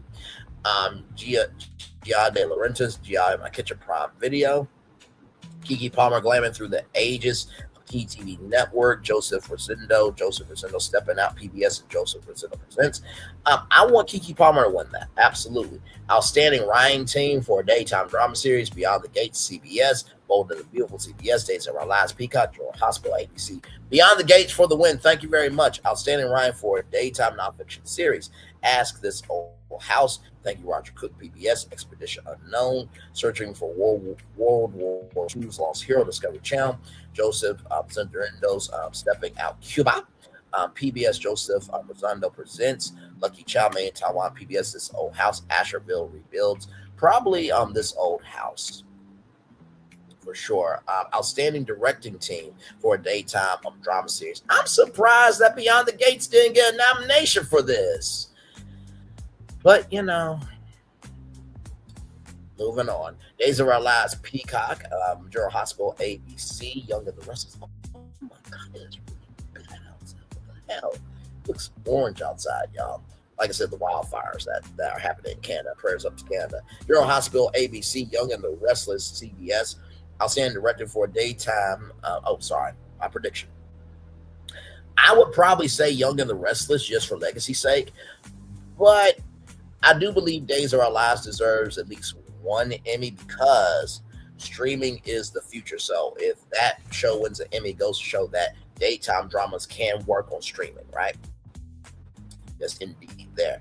Outstanding directing for daytime non-studio non-fiction series, A Different Breed. The season begins. Ink Black Neris, Let Frankie Cook, Pasta from Scratch, Taste Made, Samantha Brown's Places to Love, Crystal, Coastal, North Carolina.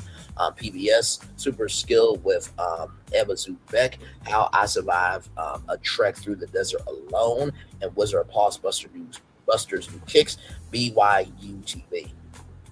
So I'm probably going to say Samantha Brown on that one. I'm going to say Samantha Brown because she is a legend. And when the Travel Channel used to be about travel, not ghost stories, because Warner Bros. Discovery wanted to be lazy with themselves. Which, by the way, just can we talk for a minute? It is mind-boggling to me with all these travel content careers. They don't just give deals to the travel content careers and make the Travel Channel again. But that's neither here nor there. Like I said, Samantha Brown for sure. Outstanding directing for a daytime studio nonfiction series, Craft Roundtables, editors IndieWire.com, The Drew Barrymore Show, episode 5127 CBS, Entertainment Tonight, episode 45.7 CBS, The Carol Clarkson Show, episode 5033, NBC and Russell Syndication Studios, Today with Jenna Friends, Hold Up Ration. You know, I wonder if that Entertainment Tonight episode was when they were live on location, because that is outstanding directing for daytime. I feel like that 5,033rd episode may be the series finale. I'm probably going to go with Hoda Bration, more than likely. That's when Hoda had her last day. Outstanding music direction composition for a daytime program, Beyond the Gates, episode 103, the third episode. Oh, the 103rd episode. Okay, my bad. Hell, misread that.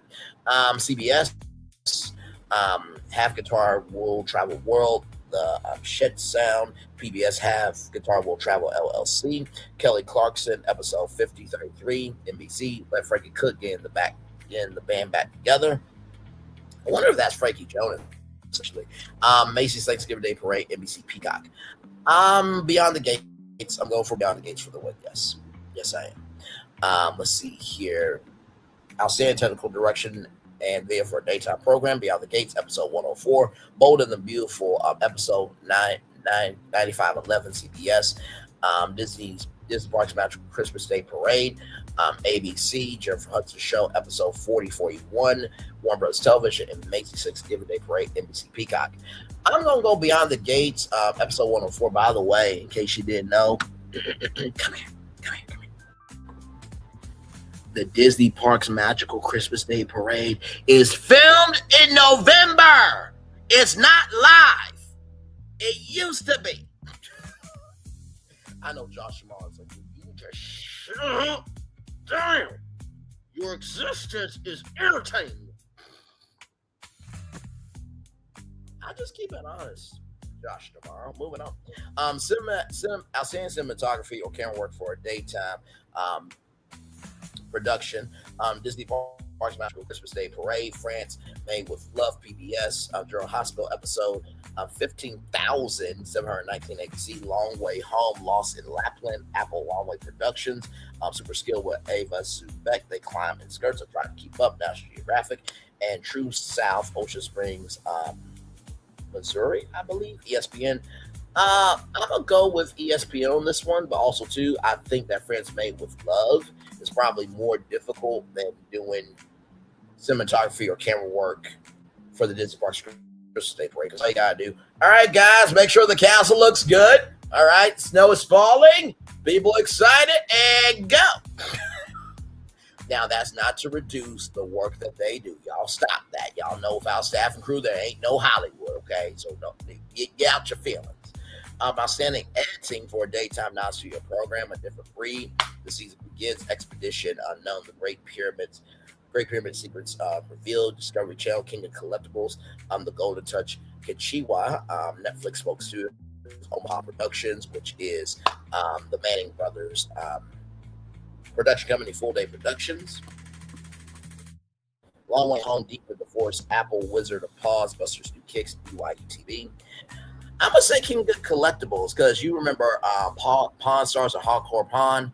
I think that probably has an energy for editing, like which, collectibles were the best. But also, too, Great Pyramid Secrets reveal, how you edit going through a pyramid and how you take complicated information and reduce it down to the most entertaining fashion as well. So, outstanding editing for a daytime studio program.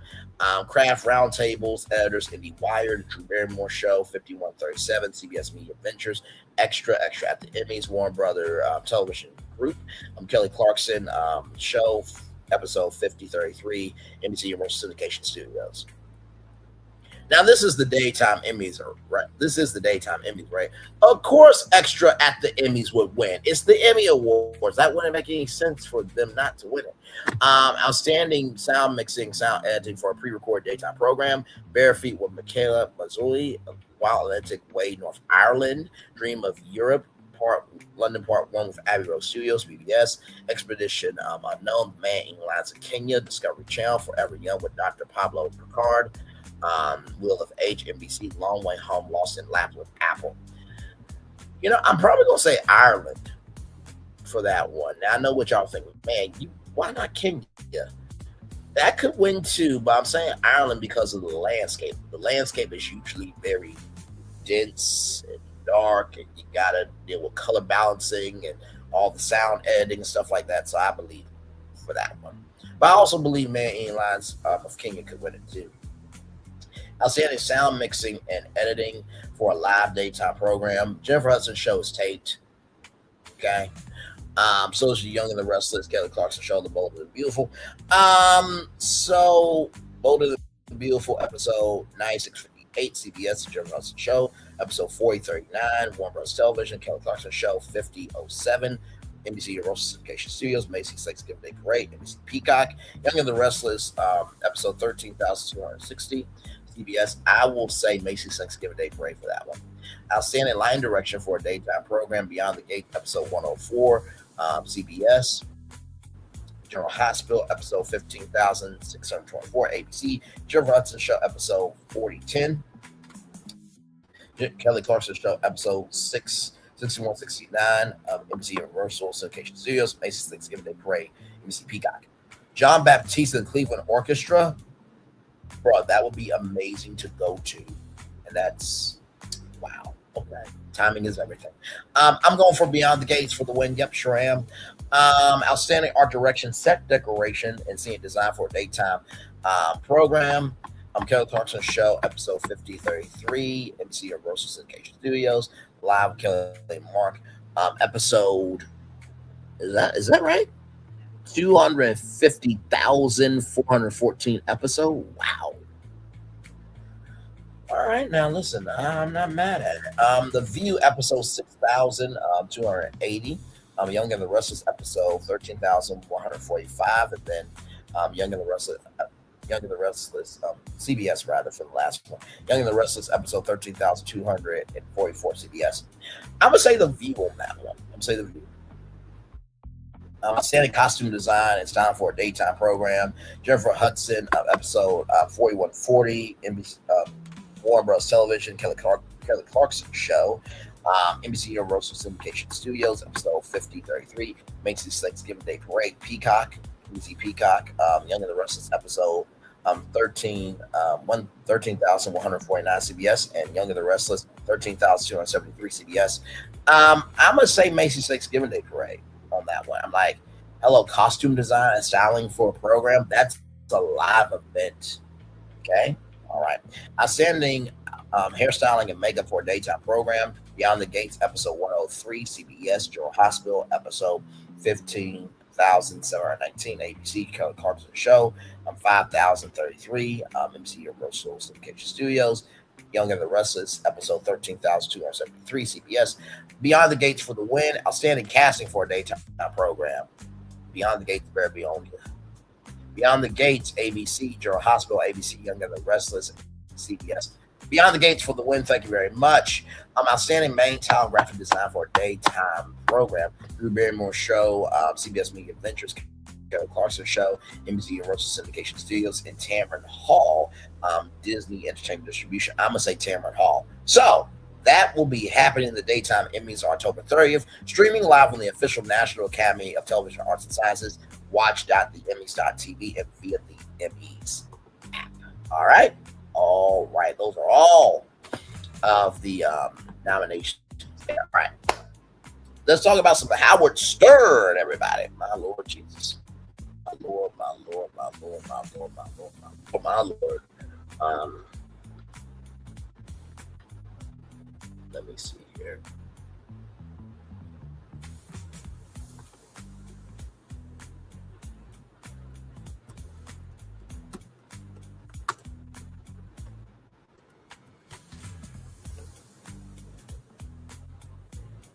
Sorry, I'll give you a moment.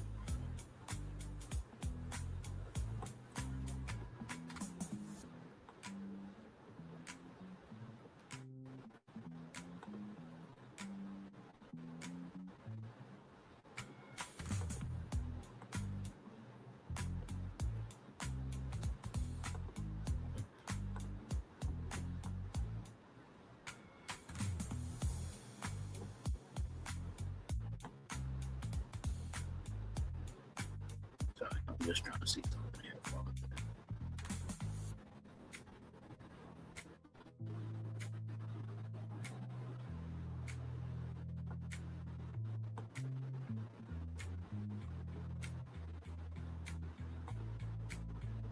Hopefully your Friday is going well, everybody.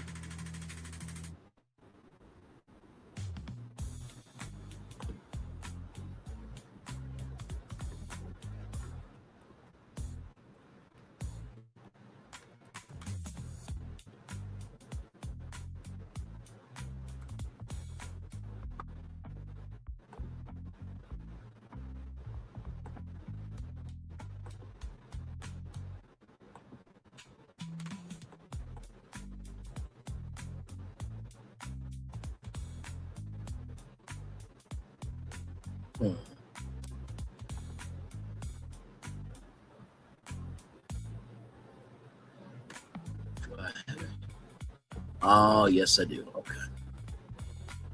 Very, very, very, very, very, very good. I will look at that.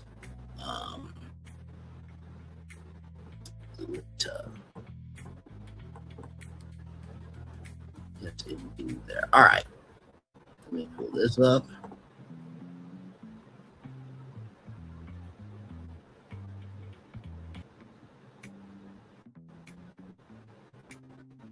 Okay. All right. Got all that together now.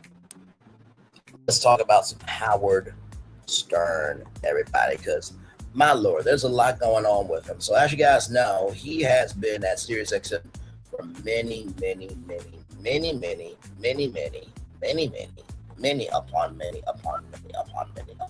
years, right? This comes us from page 6, everybody. Okay, here we go. And this is exclusive, okay? So you ain't gonna really see this nowhere else, but take everything with a grain of salt. Now, Howard Stern was with WNBC for a while. And then, he moved to CBS Radio. He worked at K-Rock in California, everywhere else. And he was on the E Network, right? So he was on the E Network. And then he got fed up with the FCC fining him and telling him what he should and should not say. So at the time, it was, I believe, Sirius Satellite Radio was separate from XM Satellite Radio, right? So they were two separate companies back in the day. I think it was Sirius that he was on. And so Sirius said, hey, why don't you come over here? We'll give you your own studio, your own staff, nobody will bother you, all that stuff, right? So check this out here. Howard Stern lays off a dozen staffers and preparing to drop to one new show a week, allegedly, okay? Radio Tata, Howard Stern has allegedly laid off around a dozen staffers from his SiriusXM show, page 6 here, because he's preparing to drop just one new show a week after Labor Day. After months of speculation about his future on air, the Radio Times has signed a new contract in December last year that said would give him more flexibility, right?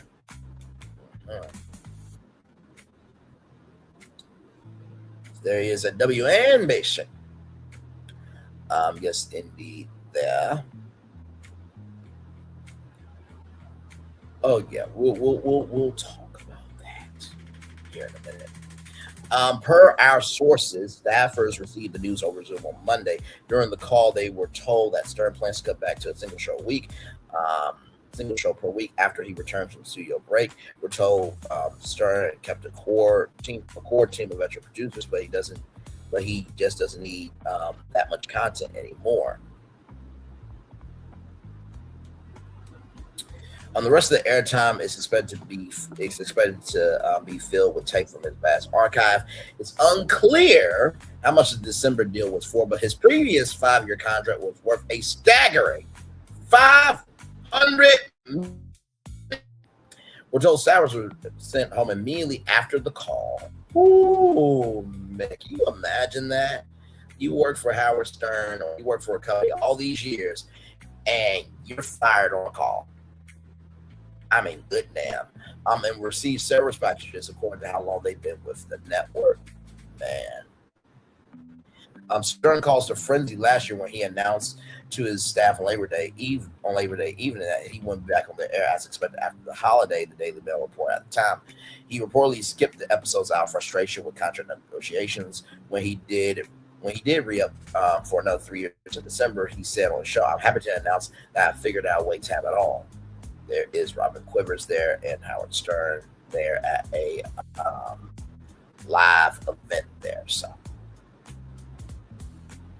more free time and continuing to be on the radio, he added saying his new contract will give him more flexibility. I do like my days off. You know me, I'm never bored. I'm busy every minute. Shortly after the deal was Stern's wife, Beth Stern, said on Andy Cohen's Sirius show, Radio Andy on Sirius XM, I think his new schedule is working out really well for him. So there's Odell Beckham right there. I don't know who that is. I'm not gonna say it's Beyonce, but it's some black celebrity. I don't know. I mean, I think that is. I was gonna say Alvin Sandler, but I know at least that's Odell Beckham Child. Let's see here. I feel that's very good for him to continue. He still enjoys doing it all.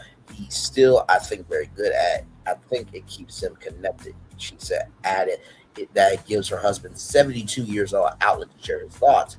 Stern first went on the air in 1977. He pioneered the shock jock formula and went on to become one of the sharpest interviewers of A-list talent to ever work the airways. He joined the Satellite Radio series in 2006, a landmark deal in the broadcasting world. Reps for series did not immediately respond to Page 6 request for comment. Now, like I said to y'all, the deal was for $500 million, right?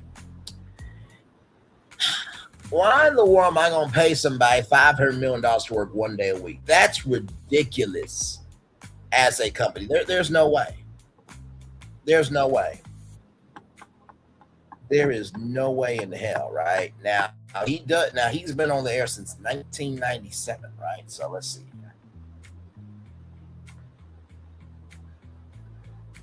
From 1997 to 2026 is how many years? I think it's 1977. From 1977 to 2026 is how many years? So he's been on the air for 50 years, essentially, 49 years, right? So 2027 will be his 50th year. With 50 years of content, I think he's good. He can go down to 1 day a week. The problem is what the Sirius want to do about it. They want to pay him $500 million a year to only work 1 day a year. That's the question. Ooh, my God. Okay, so here is some more intel here, okay? My God, today. That's the thing, working 1 day a week. My God. Oh, man. 1 day a week. That would be like me doing Brainley's virtual tour 1 day a week. Now, I did a radio show called Dr. B's Crib almost live on Black School Radio, where I was on, I think I was on what? I was on Tuesdays, Thursdays, and Fridays. Those were my days. Now, of course, I wasn't doing it 5 days a week, but every semester you would get your time slot of when you were going to be on, right? And you will be on once a week. So here is this here. The stat. Now, this is also exclusive from Page 6. The staggering amount. This came out July 15th. Okay, so this is a new article. Staggering amount Howard Stern makes per minute despite cutting radio shows and laying off employees.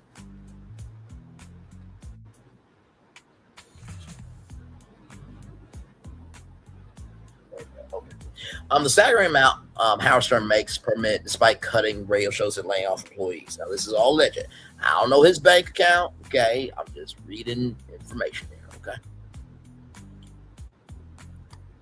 All right. So,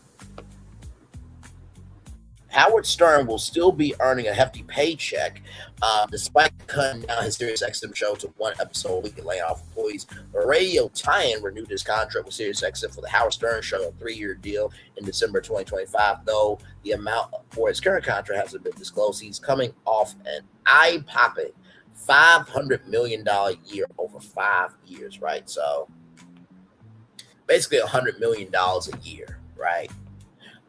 Going off of Stern's previous yearly salary of $100 million a year, his 4 hours a week radio show, he is earning roughly $8,000 per minute. $8,000 a minute. $8,000 a minute, right? Let me see something. How many minutes equal to 4 hours? So 240 minutes, right? Let's do $8,000 times 240 minutes. So that's 1 million $920,000 a day, right? So he makes about $4 million a week. Good day. However, Stern is likely making more a minute as radio personality takes a lengthy summer break every season in addition to other vacations throughout the year. And usually on terrestrial radio, you usually work through the summer, you know what I mean? Like if I did the Brainley morning show, right? I love working so much, especially what I do. I don't mind working Monday through Friday. I really don't. It'll give me something to do and get paid for it. And I'm getting to connect with people. But let's just say that would be like the Brainley morning show working from August all the way to May, right? So from August of this year all the way to next May, and then we take a summer break, and then we come back in the fall, right? But and I remember this because Wendy Williams, she wanted to work all year, right? Because there was hot topics all year. But in the union, you have to have at least one summer. You have to have at least 1 month off. So that's why, shows like The View, shows like Wendy Williams, Sherry Shepherd, they will work all the way to July, and then they'll be off for the whole month of August. The astounded projected earnings come on the heels of Page Six exclusively reporting that Stern will cut back to a single show a week from 3. So he used to do 4 shows a week, then he cut down to 3. Now he's cutting down to 1. We also report that around a dozen staffers from his SiriusXM show were let go over Zoom on Monday. Man. We're told staffers were sent home immediately after the call and received severance packages based on how long they've been with the network. Stern did keep a team of veteran producers because he just doesn't need that much content anymore. The remainder of airtime will be filled with tape from his archive. Stern cost a pant last year when he announced to his staff last Labor Day evening that he wouldn't be back on the air as expected. He reportedly skipped out episodes due to frustration over contract negotiations. When he did re-up for another 3 years in December, he said on a show, "I'm happy to announce that I figured out a way to have it all. More time and continuing to be on the radio," he added, explaining the new contract will give him more flexibility. "I do like my days off. You know me, I'm never bored. I'm busy every minute." Stern inked his first deal with SiriusXM satellite radio in 2004 and net him $500 million over 5 years. Right? So the contract reportedly included production, staff, and stock awards. He's been on the airways since the 70s, for most of that time alongside Robin Quivers. He sued Sirius in 2011, claiming they had reneged on paying him stock awards tied to subscriber growth. The spokesperson for Sirius did not reply to a request for comment. So here's another thing too, right, with this. With Howard Stern wanting to go down to 1 day a week. Y'all know I'm usually here pretty much every day. I do 4 shows a week. Well, actually, no. I'm on 4 days a week. But Monday I do 2 shows. Tuesday I do a show. So Monday I do 2 shows. Tuesday I do 1 show. Wednesday I do 1 show. I'm off on Thursdays usually. And then Friday I do 2 shows. So 2, 3, 4. So I do 4 shows a week, right? And that's not including bonus tours, right? That's not including breaking news tours, right? And then, of course, when you add in Ready to Love, for example, on the weekends, if that happens, the Never Ever Mets, right? Of course, Cheat Habits coming up on, I think, July 31st or something like that. I will be reviewing that show, by the way. Absolutely, I will. And then, of course, Hard Hustle Houston, we've been reviewing that on Sundays. So really, I do about 5 shows a week. Sometimes I would do 9 shows in 1 week, right? So the reason why I bring up my schedule and how I'm related to Howard Stern is Howard Stern has worked very hard to build up an archive where he can do that 1 show a week and be fine. But the problem is we live in 2026 where people want fresh content all the time. And people have projects. So unless your schedule, your press tour schedule falls on that 1 day for Howard Stern, you're out of luck. He's not going to come in to do an interview just for you, right? Let's just say that Brainley's virtual tour becomes an actual show, right? Greatest thing in my life, my own hard work is going to keep me getting work. And I want to be on the Howard Stern show because, for one, he's able to do a full hour interview on radio. You usually can't do that on terrestrial radio because radio interviews on terrestrial radio is about 10, 15 minutes. 20 minutes is being generous, right? Or unless you're Dee McGuire, how she said to Lunell, you're going to take up the whole hour, and Lunell, so that's what you think. But sincerely, let's just say Brainley's virtual tour wants to be on the Howard Stern show. Well, unless I'm in New York on that day, then that cuts the social capital of what I could get from Howard Stern, right? So I think that's the only thing. What are you going to do for the other days where people need projects? So would that mean that the Howard Stern show could have, correspondence maybe? You know what I mean?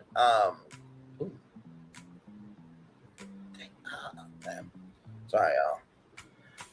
But yeah, as I was saying, could the Howard Stern show create a correspondent network where maybe you have a producer? Now, this does happen in radio, right? Now, the radio I grew up with, shout out to KMVT AM 570, shout out to AA.3 KBF in Little Rock, Arkansas, and shout out to Black Squirrel Radio in the town that I'm in, right? I was one with the board. So when you heard me say, what's going on, Dr. B, I had to press a button for the microphone to be on. So that's the way normal radio is done. Now, if you're the Steve Harvey Morning Show, if you're the Ricky Smiley Morning Show, if you're any other morning show, like the Breakfast Club, for example, they have evolved radio where there is an audio producer that they work the board and you just at the mic, right? Now, I believe Big Boy from Big Boy's Neighborhood, he is still an old school DJ where he runs the board. And I give him nothing but respect for that. Nothing but respect for that. But yeah, maybe, if he only wants to do, his show on Monday, right? Then maybe Tuesday through Friday, he has the Howard Stern correspondents. They come in, they do the celebrity interviews and everything else. And of course, you would vet them, right? Now, he has hired fans before, but if you're going to 1 day a week and you're creating a correspondent squad, you need content creators and journalists that can actually do the job. Now, he did have Howard 100 News and Howard 101 News. He had a news department, right? That would cover anything, everything that Howard Stern show. I don't know if he still has that department or not, but I would say, hey, listen, guys, Monday, me, Robin, Fred, and the gang will be here live. But Tuesday through Friday, Howard 100 and 101 News will be here in studio. They will be doing all the celebrity interviews and everything else and talking to you guys. Or better yet, what you could do is instead of Monday, right? Howard Stern could be live on Fridays, right? Because Friday is the weekend, it's the kickoff, A lot of people come into New York for press tours on Friday, So Monday through Thursday is Howard 100 News and Howard 101 News. And then Friday can be Howard Stern. And like I said, none of this has been, finalized and it's official and it's out by series. But my media brain is always braining. So now, speaking of media, color me surprised when I'm on my Google app and I see a news clip from my hometown of Arkansas.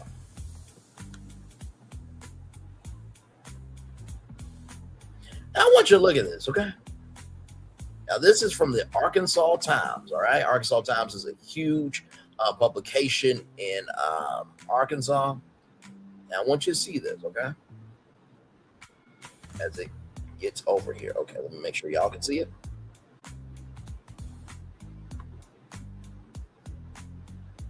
Okay, yep, I gotta take that down. Okay, that's fine. Stop sharing screen.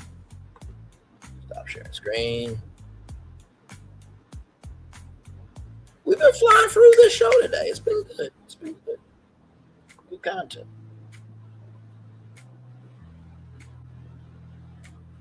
Okay, so here we go, y'all. Let me get this back up here.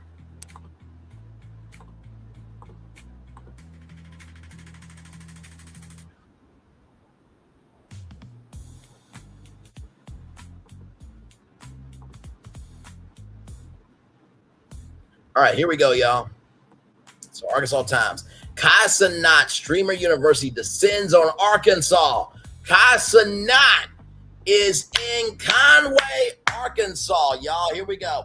Cenat, the largest creator on the massive popular live streaming website Twitch TV, set up shop at Hendrix College in Conway on Wednesday for Streaming University annual live stream to promote up-and-coming creators.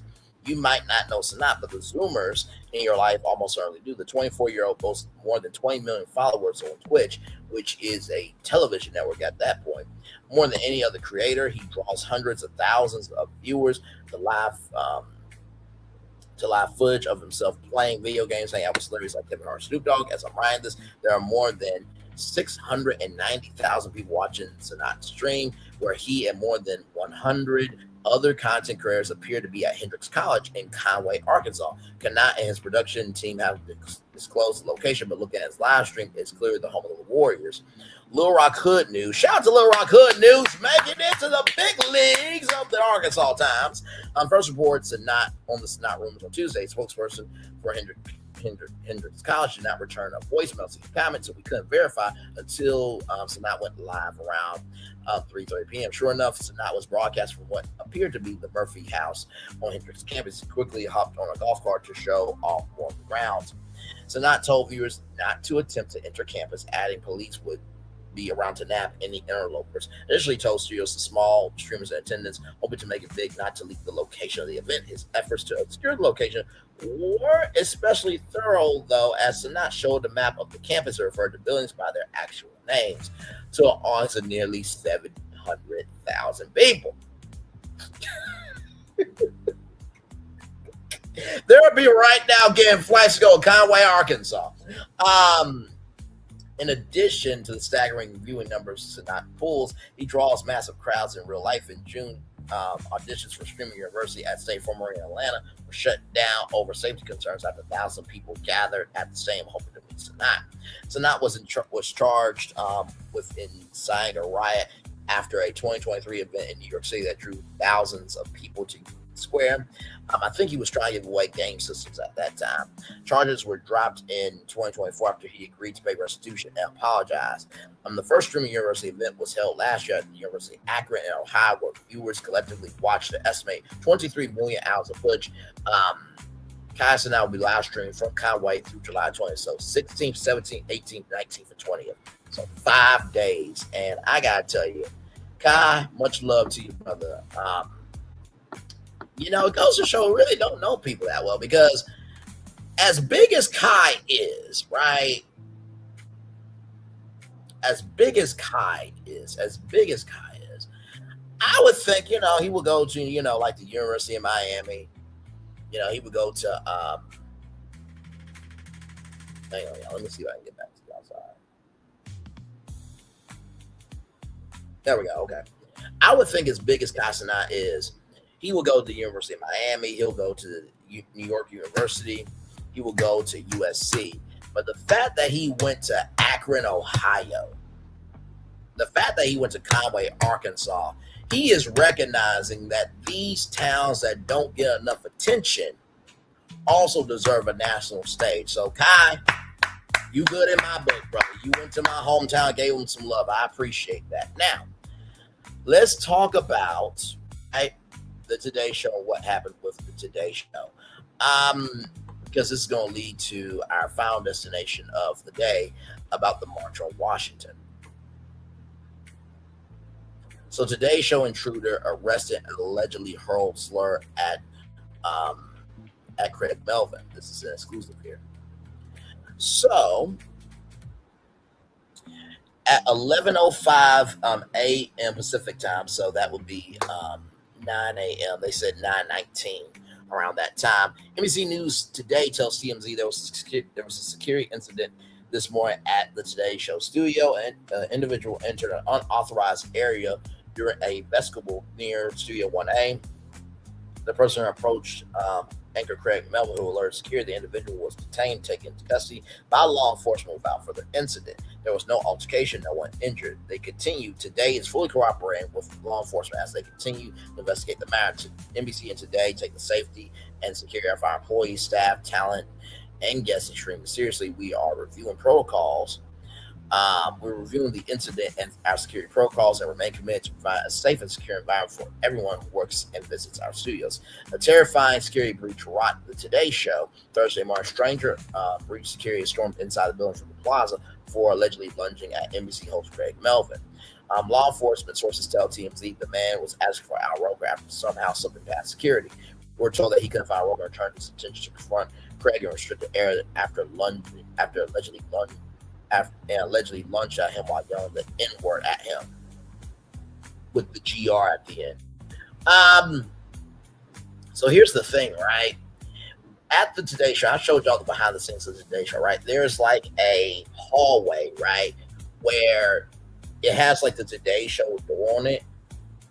Me, you, and other people cannot go through that door unless you are an anchor or you are part of the crew, right? So there's Al Roker. There's Craig Melvin. We're told the incident happened around 9 a.m. and that staff and security rushed in. The intruder was ultimately detained and arrested. The man, who we're told is white and was unarmed, had entered the stairwell and made his way backstage. We're told near the dressing room, though where it's exactly unclear. A photo was taken inside the studio show, surrounded by several other people in the aftermath of the frightening encounter. The incident was not captured during the broadcast, and nobody was hurt. Roughly 15 minutes after all went down, both Craig and Al were on the air, and neither hinted at the drama. So, of course, NYPD was out in full force. Afterward, our TMZ cameras caught a heavy police presence on the scene outside the building. We're told the incident has staff demanding answers about how unauthorized stranger managed to trail one of the show's biggest stars off the publicly accessible plaza and get deep inside the building undetected. So here is Craig and Al Roker. A lot of people have a skincare routine, but did you know that your skin could actually be sounding the alarm about issues happening inside your body? Here to give us all the skin secrets is board-certified dermatologist and physician. We'll get to him in a minute. And then the update right here, as you can see, 3:19 p.m., this man who allegedly stormed NBC's Today offices, lunged at Craig Melvin, called him the N-word, is now facing a slew of hate crime charges, TMZ has learned. So after that, Craig Melvin addressed the Today Show intruder, or addresses about the incident about the Today Show intruder.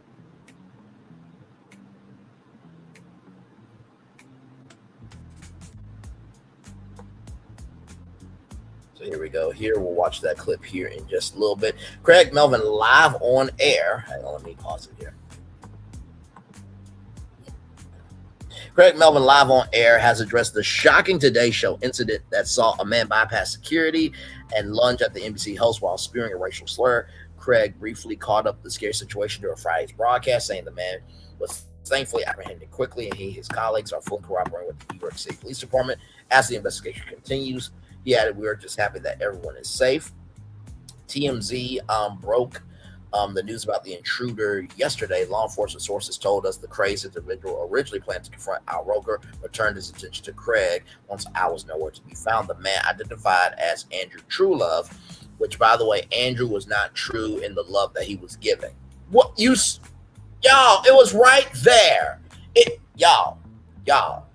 It was right there. What was I supposed to do? Has since been arrested. Is now facing a bunch of hate crime charges, such as hate crime burglary, hate crime menacing, hate crime criminal trespass, and harassment charges. So I'm sure he will be banned from 30 Rock for the rest of his life. We also learned that he has a lengthy rap sheet, including a federal criminal mischief case involving damage to multiple vehicles. The security who let Truelove slip through the cracks has been fired, according to sources with direct knowledge. So let's see Craig Melvin talk about this situation here. Here we go. I want to take just a quick moment to address an incident that happened yesterday. You may have heard that unfortunately an intruder made his way into an unauthorized area here in Studio 1A. Thankfully, he was apprehended quickly. He was placed under arrest. We are cooperating fully with the NYPD as they investigate the matter, and we are just very happy that everyone is safe. Absolutely. Yes, of course. We want to make sure that you're safe. safe and sound. Safe and sound at all times. And that is how you continue on with the day. You gotta recognize, y'all, like, as much as we talk about people, we gotta recognize the weight of what we're saying too. Now, I know that some of y'all be like, Brand, I know your ass ain't talking as much as you say out your mouth. Yes, that includes me too. But here's the thing with me, though. I always talk with facts, okay? I don't just say things just to have a platform, okay? Once again, I ain't the one getting notices from YouTube that I don't know how to create original content, okay? I ain't getting those notices, all right? And listen, I know I've been saying that for a while, but I'm going to show you here in a little bit that that's actually a thing that's actually happening to the creator economy on YouTube, okay? So just roll with me here, okay? Here we go.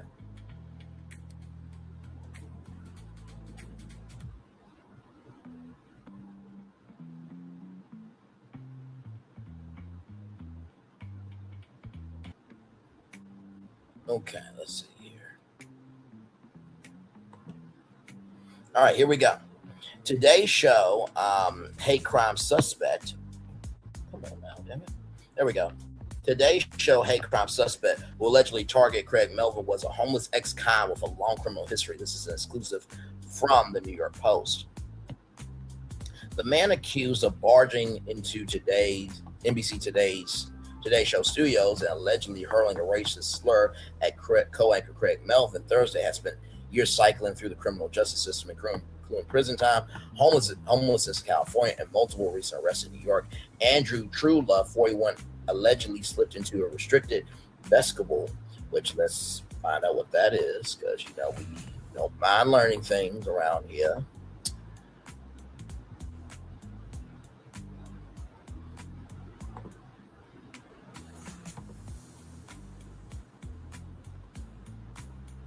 Okay, so right here, in physical security, a security vestibule, also called a entrap, is a restricted double-door entry used to prevent unauthorized access, tailgating, or theft. So I believe it's that Today Show door that was in the behind-the-scenes video. I believe that was the vestibule that they were talking about there.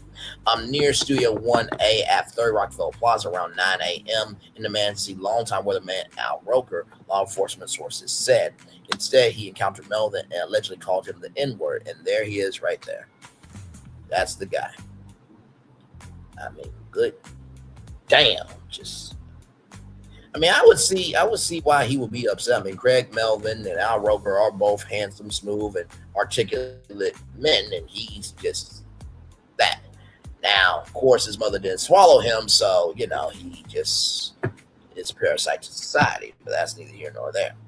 And there is Craig with his face looking at me like, now, Braylon, you didn't have to say all that. I'm like, well, Craig, you're a black man on national television, so you can't go there. So that's why I'm here.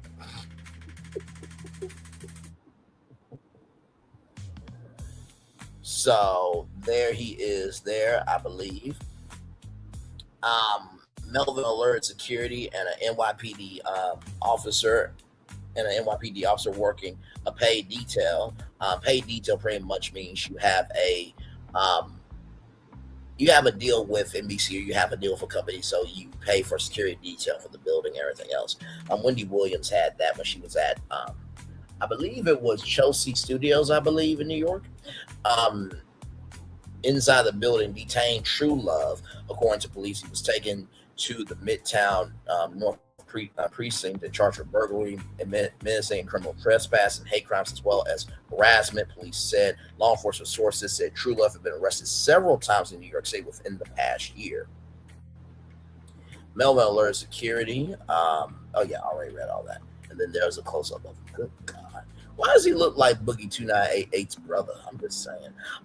His criminal history stretches back years. In 2023, Truelove was homeless in California after arriving from his native Virginia just 2 days after completing supervised probation, according to the New York Times. Before that, he had served prison time for what was described as a string of felony offenses. So there he is there.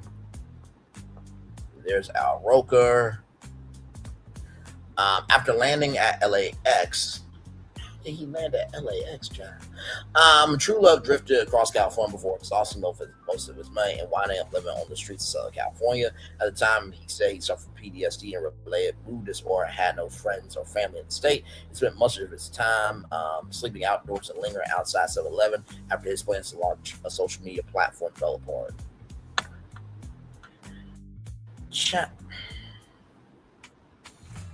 What just happened to hard work and having integrity? My God, today. So, with that being said, I needed to showcase that to you because it brings us here to our last destination of the day here from blackenterprise.com, everybody. Yes, indeed, here. Man, I just, like, bruh, like, just...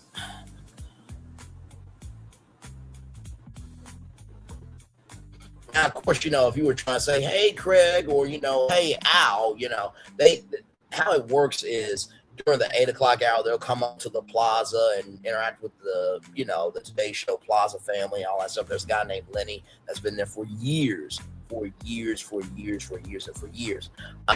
same thing with, the Morning America when they were in Times Square. They would have the second floor studio, and you could get free tickets to be in that studio. Or if you were down Times Square, they actually come out and interact with the audience, but you cannot go into the building, right? But yes, indeed. Well, you can't go into the building for Times Square Studios unless you have a ticket. But usually, like I said, the anchors of GMA will come out and talk to the audience, right? But here we go. Black Enterprise Magazine, blackenterprise.com. March on Washington 2026. Defend the vote planned for August 20th. Reverend Al Sharpton, Martin Luther King Jr. III, other civil rights leaders and labor groups plan to protest what they describe as an attack on the black vote. More than 6 decades after Dr. Martin Luther King Jr. delivered his I Have a Dream for Blackconic, I Have a Dream speech at the Lincoln Memorial, civil rights leaders are once again preparing to gather in Washington, D.C. As you can see, that March on Washington had a lot more people than at the broken, tired, and dilapidated state fair that happened. And the UFC fight was mostly military, so it really wasn't a real audience except for the broken, dilapidated, and decrepit, free watch party that happened outside the White House. But that's neither here nor there. At the Lincoln Memorial, civil rights leaders are once again preparing to gather in Washington, D.C. to advocate for voting rights. Led by Reverend Al Sharpton, civil rights groups announced the March on Washington 2026 Defend the Vote, which will take place on August 28th to mark the 63rd anniversary of the historic 1963 March. Al Sharpton's National Action Network is organizing the effort in partnership with Martin Luther King Jr. III, Andrea Walters King, and the Drum Major Institute, and a coalition of civil rights, labor, faith, and community organizations, reports Reuters. Now, that broken, dilapidated, and decrepit, rejected family member of the King family who supports 47 all the time, she will not be there. They will kick her ass out disrespectfully. Reby Jackson is more respected than that family member that the King family does not embrace at all, child. Okay, all right. Shout out to Reby Jackson. It's Reby. Anyway, it's all love, y'all. It's all love. The announcement comes months after a U.S. Supreme Court ruling that narrow key protections under Section 2 of the Voting Rights Act, a decision organized to stay, threatens black political representation, and weakens long-standing safeguards against racial discrimination in voting. Defending the vote means defending the foundation of our democracy. Martin Luther King Jr. III said in a statement, according to NBC News, 63 years after my father stood at the Lincoln Memorial, we are called to march again, not only in remembrance, but in action. Sharpton described the Supreme Court's decision as a bullet in the heart of the voting rights movement, emphasizing what organizers view as an urgent need for renewed civic engagement and federal action. The coalition includes prominent organizations such as the NAACP, National Urban League, National Council of Negro League Women, League of United Land American Citizens, ULULAC, the American Federation of Teachers, the American Federation of Government Employees, and the Working Families Party. I'm surprised Thurgood Marshall Scholarship Fund and scholarly, even those under Sally Mae, and UNICEF are now a part of this. Members of Congress, including the Congressional Black Caucus Chair, Representative Yvette Clarke, Democrat of New York, are also expected to participate. Organizers say the march is intended to honor the legacy of the original March on Washington while drawing attention to the ongoing debates over voting access and representation ahead of the 2026 midterm elections. The 1963 March on Washington for Jobs and Freedom drew approximately 250,000 people and helped galvanize support for the Civil Rights Act of 1964 and the Voting Rights Act of 1965. Organizers of this year's march say they hope the gathering will similarly inspire public engagement and protecting voting access and democratic participation. Well, I will say this, right? I'm worried. I'm worried because y'all know who the president is, right? Y'all know who his administration is. Y'all know who his supporters is, right? Now, on one hand, it would be great to see a march on Washington in this time period and to cover it live and everything else, right?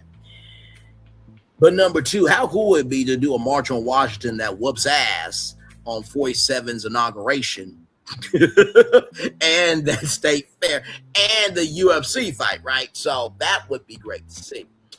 But also, too, we are living in a time period right now where just your existence, right? Just your existence alone is a crime. So I do not want any ammunition to be given to 47's administration and his supporters to go after this march, because they will do it just like January 6th.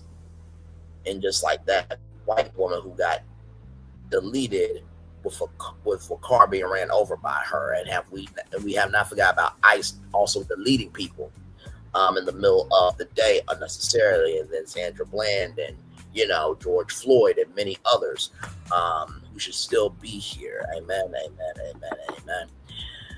Woo, y'all, that is our show. Okay, good Lord Jesus. We covered a lot in 2 hours, 22 minutes, and 21 seconds, child. Good Lord Jesus. There's always something going on. It really is. Like, it kind of boggles my mind when people say,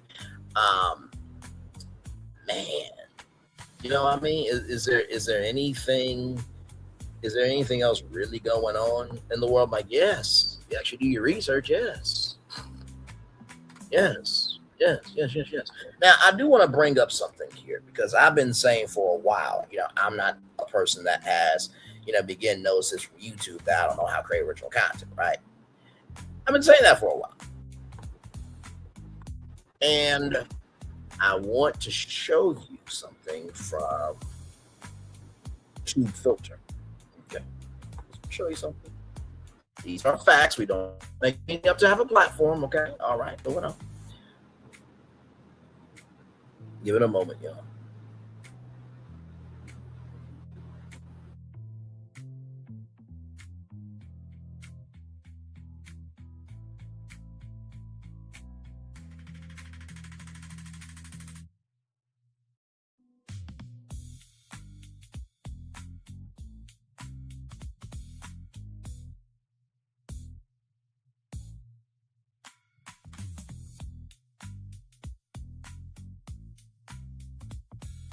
StreamYard went out on me. I'll be right back. Give me a moment, y'all. Give me a moment.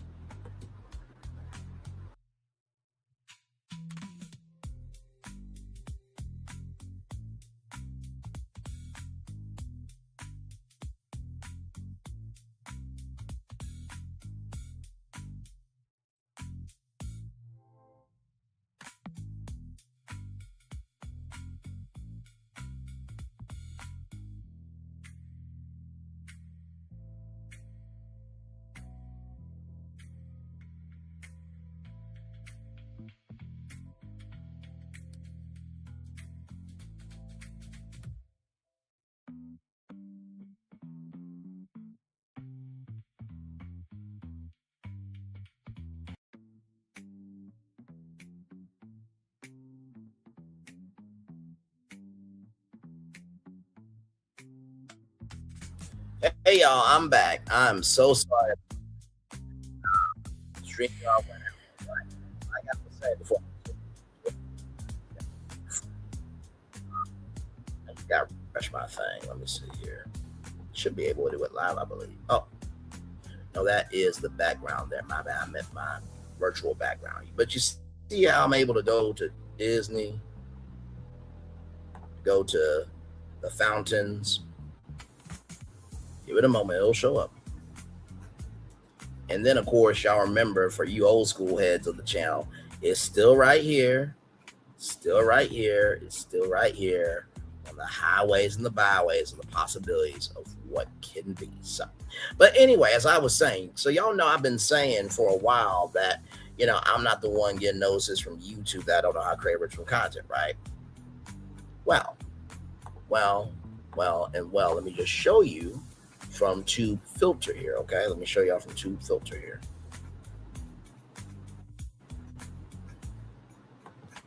And I don't mind, y'all. This will be fine. Don't worry. Don't worry. All right, YouTube clarifies that creators cannot monetize generic or repetitive content. Generic or repetitive content. Generic or repetitive content that is unsatisfying or off-putting, or content with fake AI experts. Now, when I say all y'all know how to talk about is Carissa Shields, Remy Ma, Krishan Rock, that does not mean everybody does it. Okay? All right? I was just at Caramel Rail's place yesterday. Shout out to Caramel Rail. She talked about Carissa Shields, but she also talked about a multitude of other things. Drop the T, she talks about Krishan Rock and Carissa Shields and Remy Ma, but she also talks about a multitude of other things. Some of y'all, that's all y'all know how to do now. It is sad, disgusting, and downtrodden behavior. My God. Then some of y'all are doing dumb lies of where's the autopsy, where it's like, where everybody else knows that Colin Kaepernick paid for a second autopsy because the family and Benjamin Crump don't trust that Mississippi will do the right thing. If you stay informed about other shit, you will know what's going on. I mean, good damn, it's going back to Glam Rock's subscriber feud and Dusty E. Stale being upset that I would ask other questions about stuff going on besides Love and Marriage Huntsville. Some of y'all don't want to be informed about nothing else. Moving on. YouTube is renaming one of its content policies and clarifying the 3 kinds of videos that will get creators' channels demonetized. More than 20 million videos are uploaded to YouTube every single day from millions of people around the world, and one of the platform's biggest tasks is making sure that all user-generated content, that's what UGC stands for, y'all, meets content guidelines and thus keeps advertisers happy and willing to spend their marketing budgets with Google. Managing this much content means YouTube is constantly refreshing its rules to cover more use cases. One of the biggest examples is of this refreshing is video games rather. If someone said to you, I'm not allowed to upload graphic violence to YouTube, you might think, well, yeah, no duh, right? But does Grand Theft Auto 5 gameplay count as graphic violence? YouTube, which has thrived off of gaming content for years to the point where they have YouTube Gaming, had finally had to reckon with video games as a use case in 2019 and update its community guidelines to separate out real violence from video game violence. Even to this day, though, it's still making tweaks around what kind of video game content can be monetized. Now, on top of an ever-growing library of content, ever-growing community of creators, YouTube is contending with generative LLM technology being injected into every crevice of our digital experience, including by YouTube itself. Generative AI has contributed significantly to our current era of slop content, and so social platforms are plagued by repetitive, minimal effort videos. This is not me saying this, okay? This is not me saying this. Social platforms are plagued by repetitive, minimal effort videos. Plagued by repetitive, minimal effort videos that are formulated to keep people watching. Raise your hand if you've been personally victimized by scrolling TikTok or shorts or reels and coming across a clip from a movie with an AI voiceover saying something like, the boy was on the verge of dying. He laid on the road and wished for his mother's face. To address some of those issues, YouTube has reworked the guidance under their inauthentic content policy, breaking out 3 specific categories of video that will get creators' channels demonetized. To be clear, this is not a new policy. The update is a communications fix. Clearer, more actionable language so creators know why a channel gets flagged. Rules themselves haven't changed, and creators are not facing demonetization for new reasons.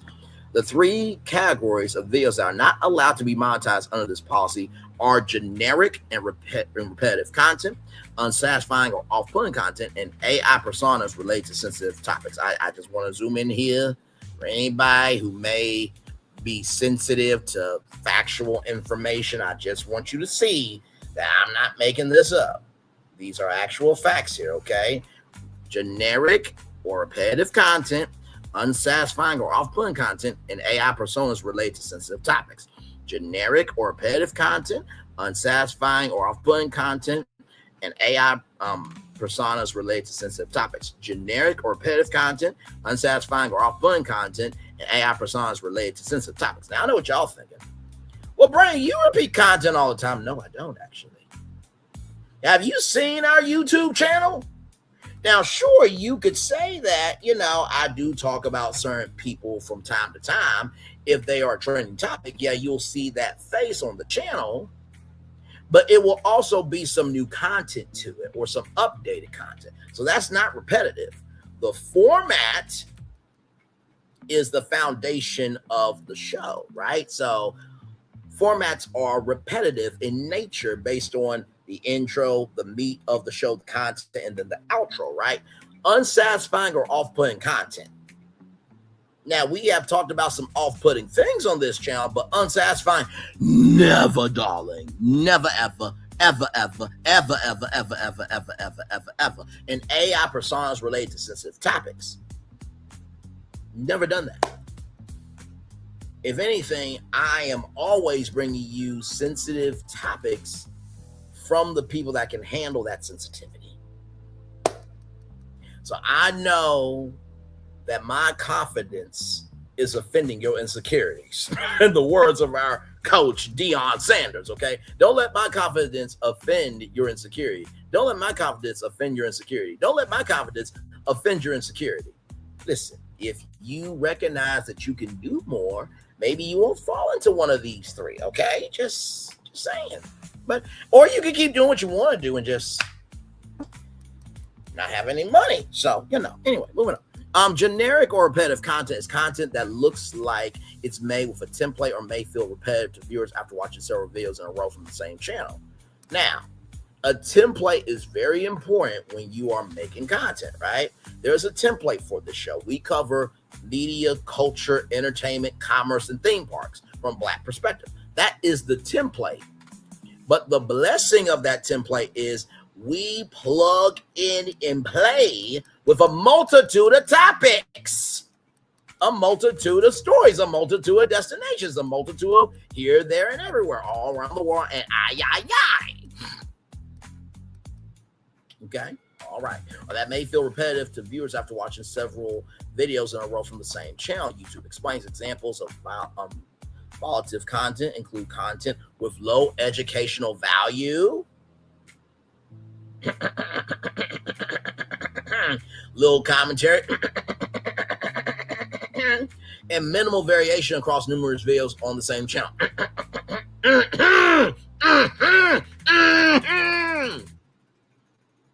Yes. Videos where the characters are put in the same situation over and over again with the same outcome, image slideshows, templated storylines, and AI-generated content made with generic or unoriginal templates, giving the impression of mass production without adding the creator's original, authentic insights or perspective. What do I always say to y'all when it comes to BFP Imagineering? AI is a resource, not the source. AI is a resource, not the source. AI is a resource, not the source. Okay? All right? So we utilize AI to be able to have expanded conversation about theme parks, because myself, Florence, and Phil, we don't have the money to go out there to Florida, go out there to California, and build all this. So we utilize AI to showcase the possibilities of what can be, and then break down the minutia of the web of what it takes to not only create that, but is there a possibility of that coming to reality? That's the original, authentic insights and perspective. Moving on. YouTube says creators can stay within good monetization graces if they make sure to put their own transformative spin on content. This guy does it all the time, so I never worry about this. As for unsatisfying or off-putting content, this is a brand new category, though again, this content was already not allowed to be monetized. YouTube describes this content as content that relies heavily on emotionally manipulative formulas. So like posting what you want to post, but then dick popping or pussy popping saying, I didn't want to cover this, right? Is that relying heavily on emotionally manipulative formulas? Maybe, maybe not.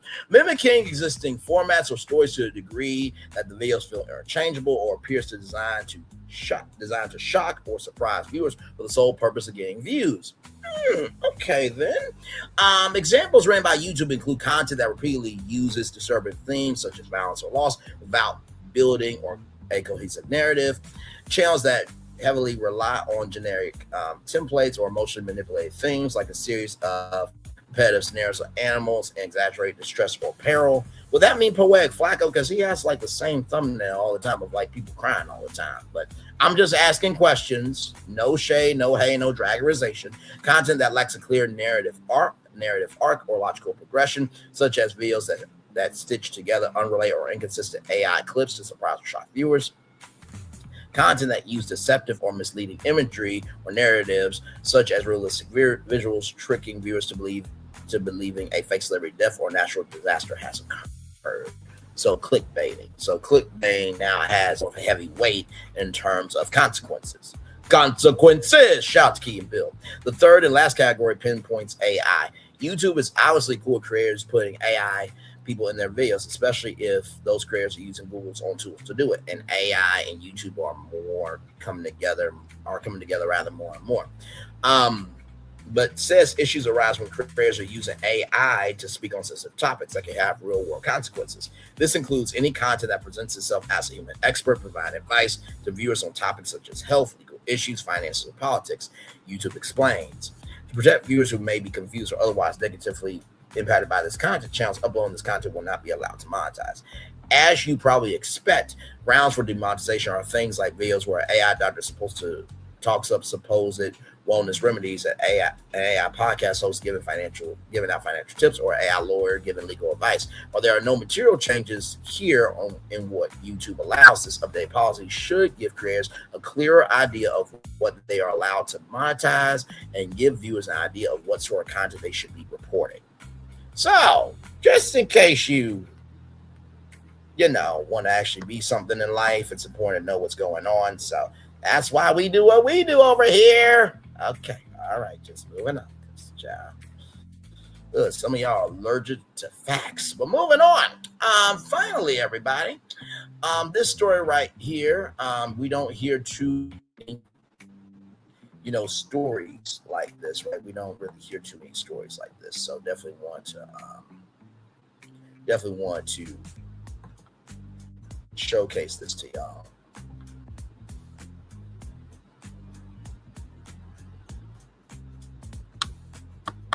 Now I'll turn off my camera here and we'll chill out here for a little bit, and then we'll come back and wrap up the show, everybody.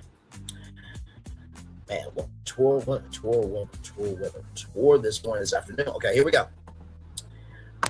From the New York Post, everybody, teen girls beat up knife-wielding Orne-obsessed creep who tried to drag them into the Connecticut woods and rape them. Shout out to this, because we do not hear stories like this. Usually these PDF files, like PDF academics, by the way, who talk greasy to a 15-year-old Discord call, has a SA lawsuit that's back active again. We usually don't hear good news like this. So teen girls beat up knife-wielding Orne-obsessed creep who tried to drag them into Connecticut woods and rape them. Shout out to the New York Post for posting this story here. Two brave girls turned the tables on a predator who allegedly tried to drag them into the woods and rape them in a Connecticut State Park, beating him with rocks and leaving the creek battered and bandaged in his mugshot. Darius Moreno, 23, allegedly threatened the two girls with a knife and attempted to sexually assault them on Monday in Kelltown State Park in Southbury, according to the Connecticut Department of Energy and Environmental Conservation Police. And there's the piece of shit bastard. I hope that the men go to town on you, piece of shit bastard. And I pray that those girls aren't getting charged at all. Self-defense. Let them off, let them go, let them be free. Moreno allegedly approached the girls with a knife and told them he was going to blank them and rob them.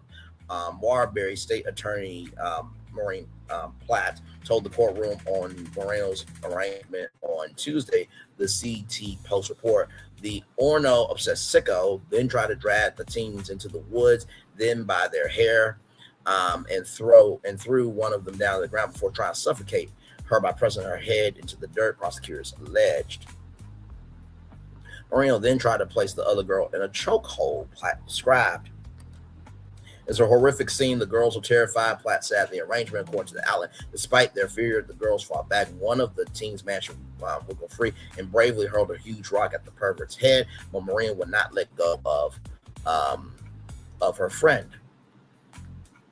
That girl then started to pelt the PDF file with rocks, eventually allowing both of them to escape and run to safety, Platt said. Moreno, who was from out of state and was living in his car, allegedly told arresting officers that he was sorry and meant to like an aggressive Oren, and disturbingly said that the assault was a sexual fantasy for him, prosecutors revealed. His mugshot captured him wearing glasses and making a smug expression with a large bandage around his head, presumably hit by rocks. This right here, that should have been all blood, disrespectful. He was cuffed on a slew of charges, including robbery, interfering with an emergency call, assault, strangulation, unlawful restraint, disorderly conduct, carrying a dangerous weapon, and criminal attempt at SA. Cops said Moreno was ordered held behind bars on $250,000 bond, and nobody better pay it either. Better not pay it. Child, I'm gonna turn my camera now because we done the whole show for over 2 hours. Yes, we have. What a show, what a show, what a show, what a show, what a show, what a show, what a show. We're going to take a little bit of a commercial break, and then we'll be back to wrap things up. We are live on tour. Like, comment, share, and subscribe. We'll be back right after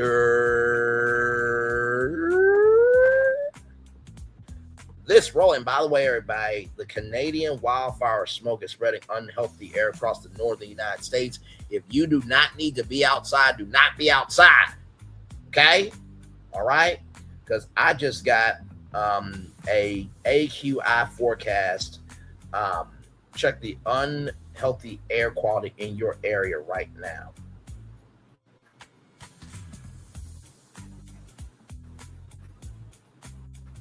And y'all, that can actually damage you. So right now, AQI, air quality index for where I live, is 270. Everyone may experience some adverse effects. Remain from outdoor activity. Air purifier recommended. Outdoor activity not recommended. Okay, so just be aware, y'all. Okay, all right. We'll be back right after this. Roll it once again, everybody. Here we go.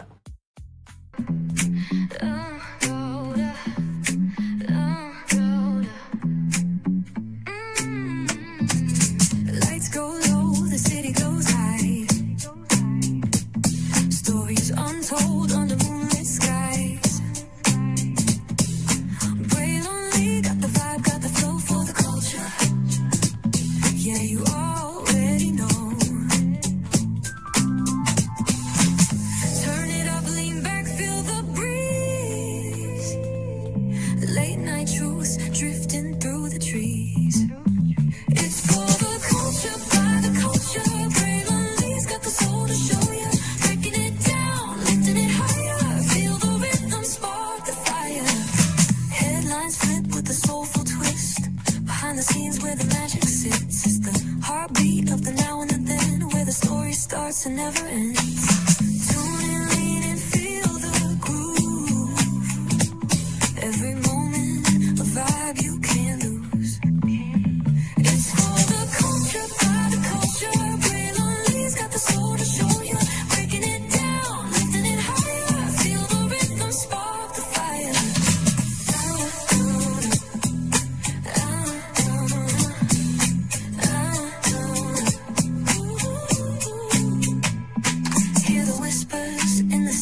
Echoes of stories where we're from. A beat, a step, a voice so clear. The pulse of us, it's all right here. We got soul, we got flavor. Every moment is a savior. Every experience is an overcomer. Turn it up, feel the glow, let the rhythm flow. Spotlight shining, we in the zone. This is the place where the culture's grown. Stories untold, now they're coming alive. Braylon Lee got the vibe tonight. One thing to know and two things for sure. Higher is waiting and lower is available. But either way, we gotta go on tour. It's Braylon Lee's virtual tour, where the culture makes its move. Feel the love, feel the truth. This is us, this is you.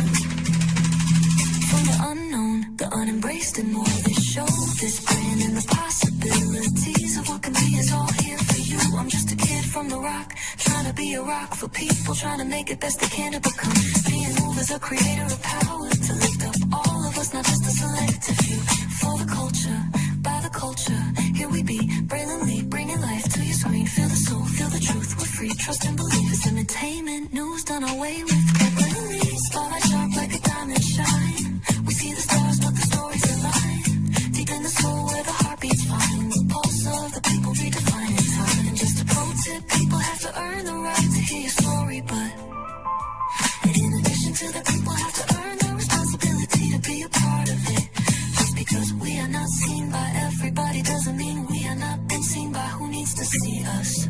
Noise equals attention and sound equals purpose. Anybody can be a creator, but it takes a somebody to be an artist.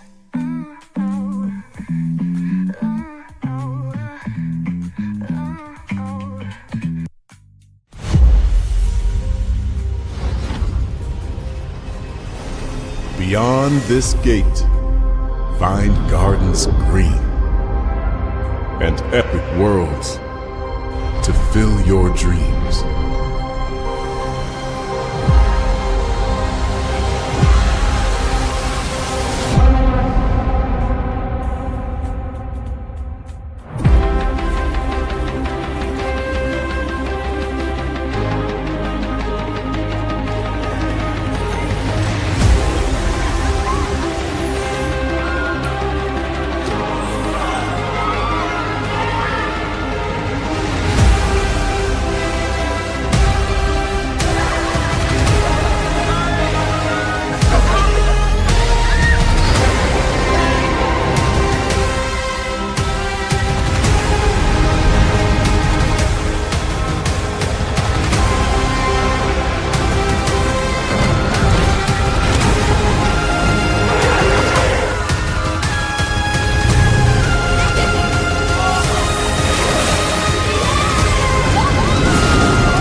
There's really no secret about our approach.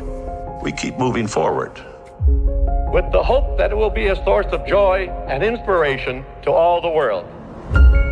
In Disney's 102-year history, there have been many defining moments and countless achievements.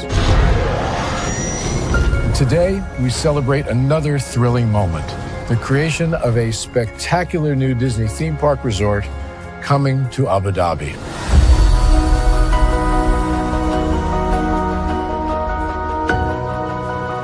Abu Dhabi is a place where heritage meets innovation, a place where we preserve our past while designing the future. Bringing a Disney theme park resort to Yas Island, Abu Dhabi, marks a historic milestone in our journey as a global family destination. The 7th Disney theme park resort destination represents a new frontier in theme park ambitions.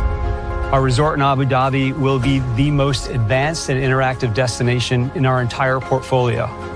The location of our park is incredibly unique. It's anchored by a beautiful waterfront, which will allow us to tell our stories in completely new ways.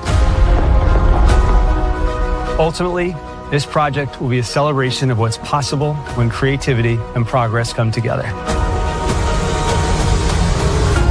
What we are creating with Disney in Abu Dhabi is a whole new world of imagination and experience that will inspire generations across the region and the world. This collaboration represents a powerful fusion of Disney's unmatched legacy in storytelling and mirrors commitment to bringing world-class entertainment to our guests. Abu Dhabi's vision for the future is to create a legacy for generations to come. Disneyland Abu Dhabi will be authentically Disney and distinctly Emirati. An oasis of extraordinary Disney entertainment at this crossroads of the world. It will bring to life our timeless characters and stories in many new ways, becoming a source of joy and inspiration for the people of this vast region to enjoy for generations to come.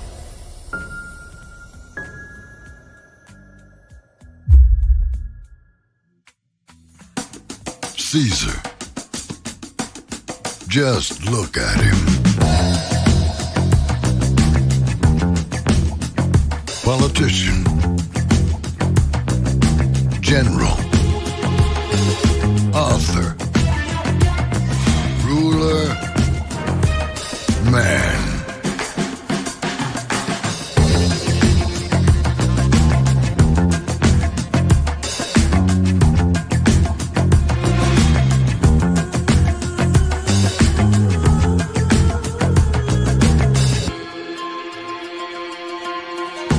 Legend has it, he's not only stared into the belly of the beast, he's had it for dinner. Here he's free to relax, or party, or relax, or party, or relax, and party. His is a world of opulence, excess, and the occasional impulse buy. Not one to rest on his laurels, he's famous for ushering in a new age of entertainment. So, for anyone seeking a place where the sun never sets on a good time, all this awaits. I am Caesar, and I approve this palace.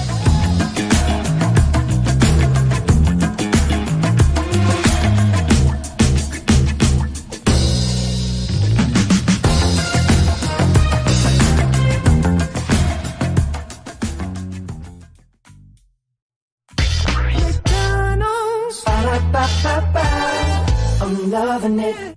McDonald's. I'm loving it. McDonald's.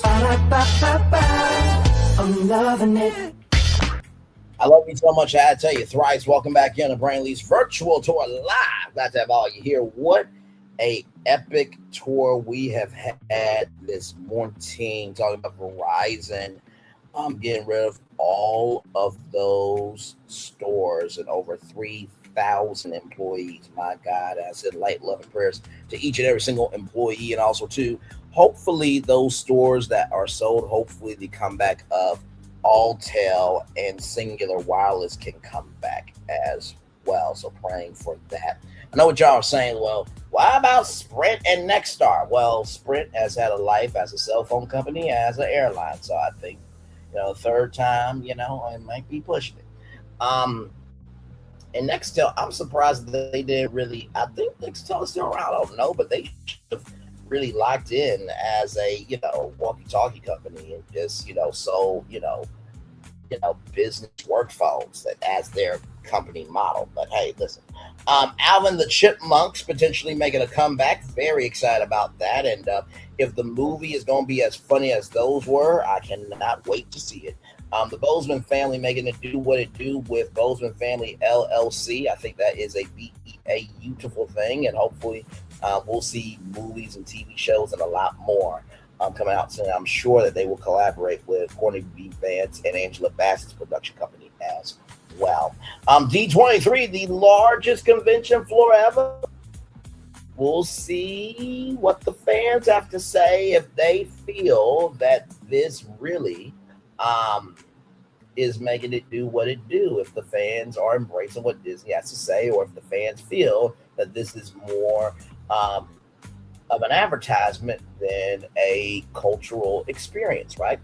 Then, of course, the Emmy Awards. Like I said, I'm rooting for Beyond the Gates to take all 15 damn Emmys. Praying for Sherry Shepherd to win her show. Getting an Emmy. I pray that Access Hollywood wins it, just like for the Primetime Emmy Awards. I pray that Stephen Colbert wins his Primetime Award for a late night talk show. So that way, David Ellison and Barry Weiss and all of them at Paramount Skydance could just wake up in the morning on Tuesday and be like, oh, the dumbasses we are. We had them. We had the number one show. And now we don't have it no more. But then again, CBS can say, well, listen, Brad, you read our daytime nominations. We're still successful. Child, success is in the eye of the beholder. And by the way, that press conference last night that the president had, apparently even CBS cut away from it. CBS is tired of their association with the president as well, because y'all know CBS is Micah TV, and so is CBS News. That is Micah News. Like I said. Then, of course, Howard Stern going down to 1 day a week. I don't believe SiriusXM should be paying $500 million for a person working 1 day a week, unless, like I said, you do that Howard 100 News team doing the work, Monday through Thursday, and Howard works on Friday, or Howard works Monday and then Tuesday through Friday is the Howard 100 and Howard 100 News team making it do what it do there. Cenat in Conway, Arkansas at Hendrix College, making it do what it do. Shout out to you going down to my home state and giving them some love and promotion, everything in between. Thank you, Cenat, for that. I wish we could have had Playtime Pizza for them. I wish we could have had Wild River Country, but y'all don't know how to pay y'all taxes. Then you have a governor who the daughter said, one day, Mama, you can be pretty. That's our state. Make it blue, damn it, Arkansas. Do your job. Hell, I still love y'all. And then, of course, Craig Melvin, Al Roker, and the NBC Today Show family sending light, love, and prayers to everybody involved, including the staff and crew. I'm glad that piece of shit bastard is in jail. And then the March on Washington. Martin Luther King Jr. did say, I'm tired of marching. Y'all have seen the clip many times. I believe that this march is very important, but also, too, let's have our head on a swivel, and let's make sure that we are flexible to defend the March on Washington, just in case it goes there, because you never know, child. And I also, too, like I said, congratulations on YouTube standing up for one, quality over quantity. Shout out to that. And also, too, shout out to those two young ladies for being that piece of shit bastard as well. And hopefully they will not put him, hopefully nobody will pay that $250,000 bond. Whoever pays that $250,000 bond, you also deserve to get your ass whooped. So with that being said, that is it for me. One love, much love, all love. I feel love. It's in the right back to you. I'll be back here tonight a little bit later on at 6 p.m. for some type of show. I will let the day evolve. Like I said, Canadian wildfires are happening. I do believe I saw a clip of California. They had a wildfire. I'm like, California does not need any more wildfires. After all of that, they are restructuring, rebuilding, and reconfiguring stuff because the Olympics will be here in 2028. Which, by the way, can we just give the president the torch and just turn on the highest heat for him? Just please, let's just do that and just make it do what it do, okay? And NBC, you just cut the TV black when that gets to the highest height, okay? All right. One love, much love, all love. I feel love is in it right back to you. Bye, everybody.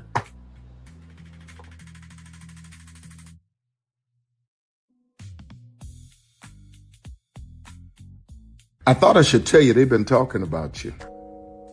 Yeah, they've been talking about you. They've been talking about the fact that they've done everything they could to stop you and everything they could to block you, but you still win. They've been talking about the fact that they have undermined your success and they have tried to sabotage your seasons, but you keep winning. They've been talking about the fact that even though they don't like each other, they get together to try to kill you, but you keep winning. They've been talking about the fact that you were voted least likely to succeed, but like cream, you keep rising to the top. They've been talking about how they tried to burn your world down, but like the phoenix, you rose from the ashes. They've been talking about you. And you know what they say? Oh, she's just lucky. He's just lucky. But no, you ain't lucky. You're anointed. You got something on you. You got favor on you. You got power on you. You were born to win. Now they can call it luck, but it's grace. They can call it luck, but it's favor. But whatever they call it, it doesn't matter, because you know what God calls you? Do you know what God calls you? A winner. I thought I should tell you they've been talking about you. Yeah, they've been talking about you. They've been talking about the fact that they've done everything they could to stop you and everything they could to block you, but you still win. They've been talking about the fact that they have undermined your success and they have tried to sabotage your seasons, but you keep winning. They've been talking about the fact that even though they don't like each other, they get together to try to kill you, but you keep winning. They've been talking about the fact that you were voted least likely to succeed, but like cream, you keep rising to the top. They've been talking about how they tried to burn your world down, but like the phoenix, you rose from the ashes. They've been talking about you. And you know what they say? Oh, she's just lucky. He's just lucky. But no, you ain't lucky. You're anointed. You got something on you. You got favor on you. You got power on you. You were born to win. Now they can call it luck, but it's grace. They can call it luck, but it's favor. But whatever they call it, it doesn't matter, because you know what God calls you? Do you know what God calls you?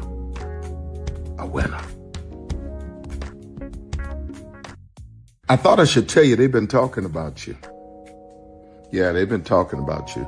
They've been talking about the fact that they've done everything they could to stop you and everything they could to block you, but you still win. They've been talking about the fact that they have undermined your success and they have tried to sabotage your seasons, but you keep winning. They've been talking about the fact that even though they don't like each other, they get together to try to kill you, but you keep winning. They've been talking about the fact that you were voted least likely to succeed, but like cream, you keep rising to the top. They've been talking about how they tried to burn your world down, but like the phoenix, you rose from the ashes. They've been talking about you. And you know what they say? Oh, she's just lucky. He's just lucky. But no, you ain't lucky. You're anointed. You got something on you. You got favor on you. You got power on you. You were born to win. Now they can call it luck, but it's grace. They can call it luck, but it's favor. But whatever they call it, it doesn't matter, because you know what God calls you? Do you know what God calls you? A winner.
Come with me if you want to live a more delicious life. Oh, maybe we should get in the van. In this world, we don't get to control much. The past, male pattern baldness. Leggies. Got one right now. The urge to puff that bubble wrap. But there is one thing we do get to choose every single day: what we eat. Welcome to the Sonic Department of Research and Deliciousment. We have everything you want, didn't know you wanted, and some things you didn't know were possible. Because we believe if you're not having fun, you're not living free. So come on, let's live a little. Prepare for a journey beyond imagination, beyond belief, beyond anything you've experienced before. Universal Epic Universe, a new theme park where you'll step through extraordinary portals to 5 immersive worlds. Prepare for a cosmic voyage of discovery, an isle of fire-breathing excitement, a shadowy world of monsters and mystery, new wonders in the wizarding world, and a new way to play. Plus the splendor of a magnificent resort hotel overlooking the park. It's all new excitement at Universal Orlando Resort. A week's worth of vacation thrills with 4 amazing theme parks, a variety of spectacular themed hotels, and incredible dining and entertainment. It's all at Universal Orlando Resort, where you'll find new adventures every day. Explore the astonishing worlds of Universal Epic Universe at Universal Orlando Resort. Because here's the thing, a good streamer can find other content. Because here's the thing, a good streamer can find other content. Because here's the thing, a good streamer can find other content. Because here's the thing, a good streamer can find other content. Because here's the thing, a good streamer can find other content. Because here's the thing, a good streamer can find other content. Because here's the thing, a good streamer can find other content. Because here's the thing, a good streamer can find other content. Because here's the thing, a good streamer can find other content. Because here's the thing, a good streamer can find other content. Because here's the thing, a good streamer can find other content. Because here's the thing, a good streamer can find other content. I have been moving on my own accord, covering Black culture. There is more to life. I heard that, friend. Braylon, shout out to Braylon. Make sure y'all go follow Braylon in case y'all haven't. I love your content. I have been moving on my own accord, covering Black culture. There is more to life. I heard that, friend. Braylon, shout out to Braylon. Make sure y'all go follow Braylon in case y'all haven't. I love your content. I have been moving on my own accord, covering Black culture. There is more to life. I heard that, friend. Braylon, shout out to Braylon. Make sure y'all go follow Braylon in case y'all haven't. I love your content. I have been moving on my own accord, covering Black culture. There is more to life. I heard that, friend. Braylon, shout out to Braylon. Make sure y'all go follow Braylon in case y'all haven't. I love your content. I have been moving on my own accord, covering Black culture. There is more to life. I heard that, friend. Braylon, shout out to Braylon. Make sure y'all go follow Braylon in case y'all haven't. I love your content. Child, Braylon been over there doing his thing, minding his GD business, staying out of trouble, trying to get the folks some positive stuff to talk about. Besides lying all the damn time. Child, Braylon been over there doing his thing, minding his GD business, staying out of trouble, trying to get the folks some positive stuff to talk about.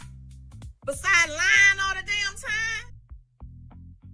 Child, Braylon been over there doing his thing, minding his GD business, staying out of trouble, trying to get the folks some positive stuff to talk about. Besides lying all the damn time. Child, Braylon been over there doing his thing, minding his GD business, staying out of trouble, trying to get the folks some positive stuff to talk about. Besides lying all the damn time. Child, Braylon been over there doing his thing, minding his GD business, staying out of trouble, trying to get the folks some positive stuff to talk about. Besides lying all the damn time. Child, Braylon been over there doing his thing, minding his GD business, staying out of trouble, trying to get the folks some positive stuff to talk about. Besides lying all the damn time. Child, Braylon been over there doing his thing, minding his GD business, staying out of trouble, trying to get the folks some positive stuff to talk about. Besides lying all the damn time. Child, Braylon been over there doing his thing, minding his GD business, staying out of trouble, trying to get the folks some positive stuff to talk about. Besides lying all the damn time. Child, Braylon been over there doing his thing, minding his GD business, staying out of trouble, trying to get the folks some positive stuff to talk about. Besides lying all the damn time. Child, Braylon been over there doing his thing, minding his GD business, staying out of trouble, trying to get the folks some positive stuff to talk about. Besides lying all the damn time. Child, Braylon been over there doing his thing, minding his GD business, staying out of trouble, trying to get the folks some positive stuff to talk about. Besides lying all the damn time. Child, Braylon been over there doing his thing, minding his GD business, staying out of trouble, trying to get the folks some positive stuff to talk about. Besides lying all the damn time. Child, Braylon been over there doing his thing, minding his GD business, staying out of trouble, trying to get the folks some positive stuff to talk about. Besides lying all the damn time. Child, Braylon been over there doing his thing, minding his GD business, staying out of trouble, trying to get the folks some positive stuff to talk about. Besides lying all the damn time. Child, Braylon been over there doing his thing, minding his GD business, staying out of trouble, trying to get the folks some positive stuff to talk about. Besides lying all the damn time. Child, Braylon been over there doing his thing, minding his GD business, staying out of trouble, trying to get the folks some positive stuff to talk about. Besides lying all the damn time. Child, Braylon been over there doing his thing, minding his GD business, staying out of trouble, trying to get the folks some positive stuff to talk about. Besides lying all the damn time. Child, Braylon been over there doing his thing, minding his GD business, staying out of trouble, trying to get the folks some positive stuff to talk about. Besides lying all the damn time. Child, Braylon been over there doing his thing, minding his GD business, staying out of trouble, trying to get the folks some positive stuff to talk about. Besides lying all the damn time. Child, Braylon been over there doing his thing, minding his GD business, staying out of trouble, trying to get the folks some positive stuff to talk about. Besides lying.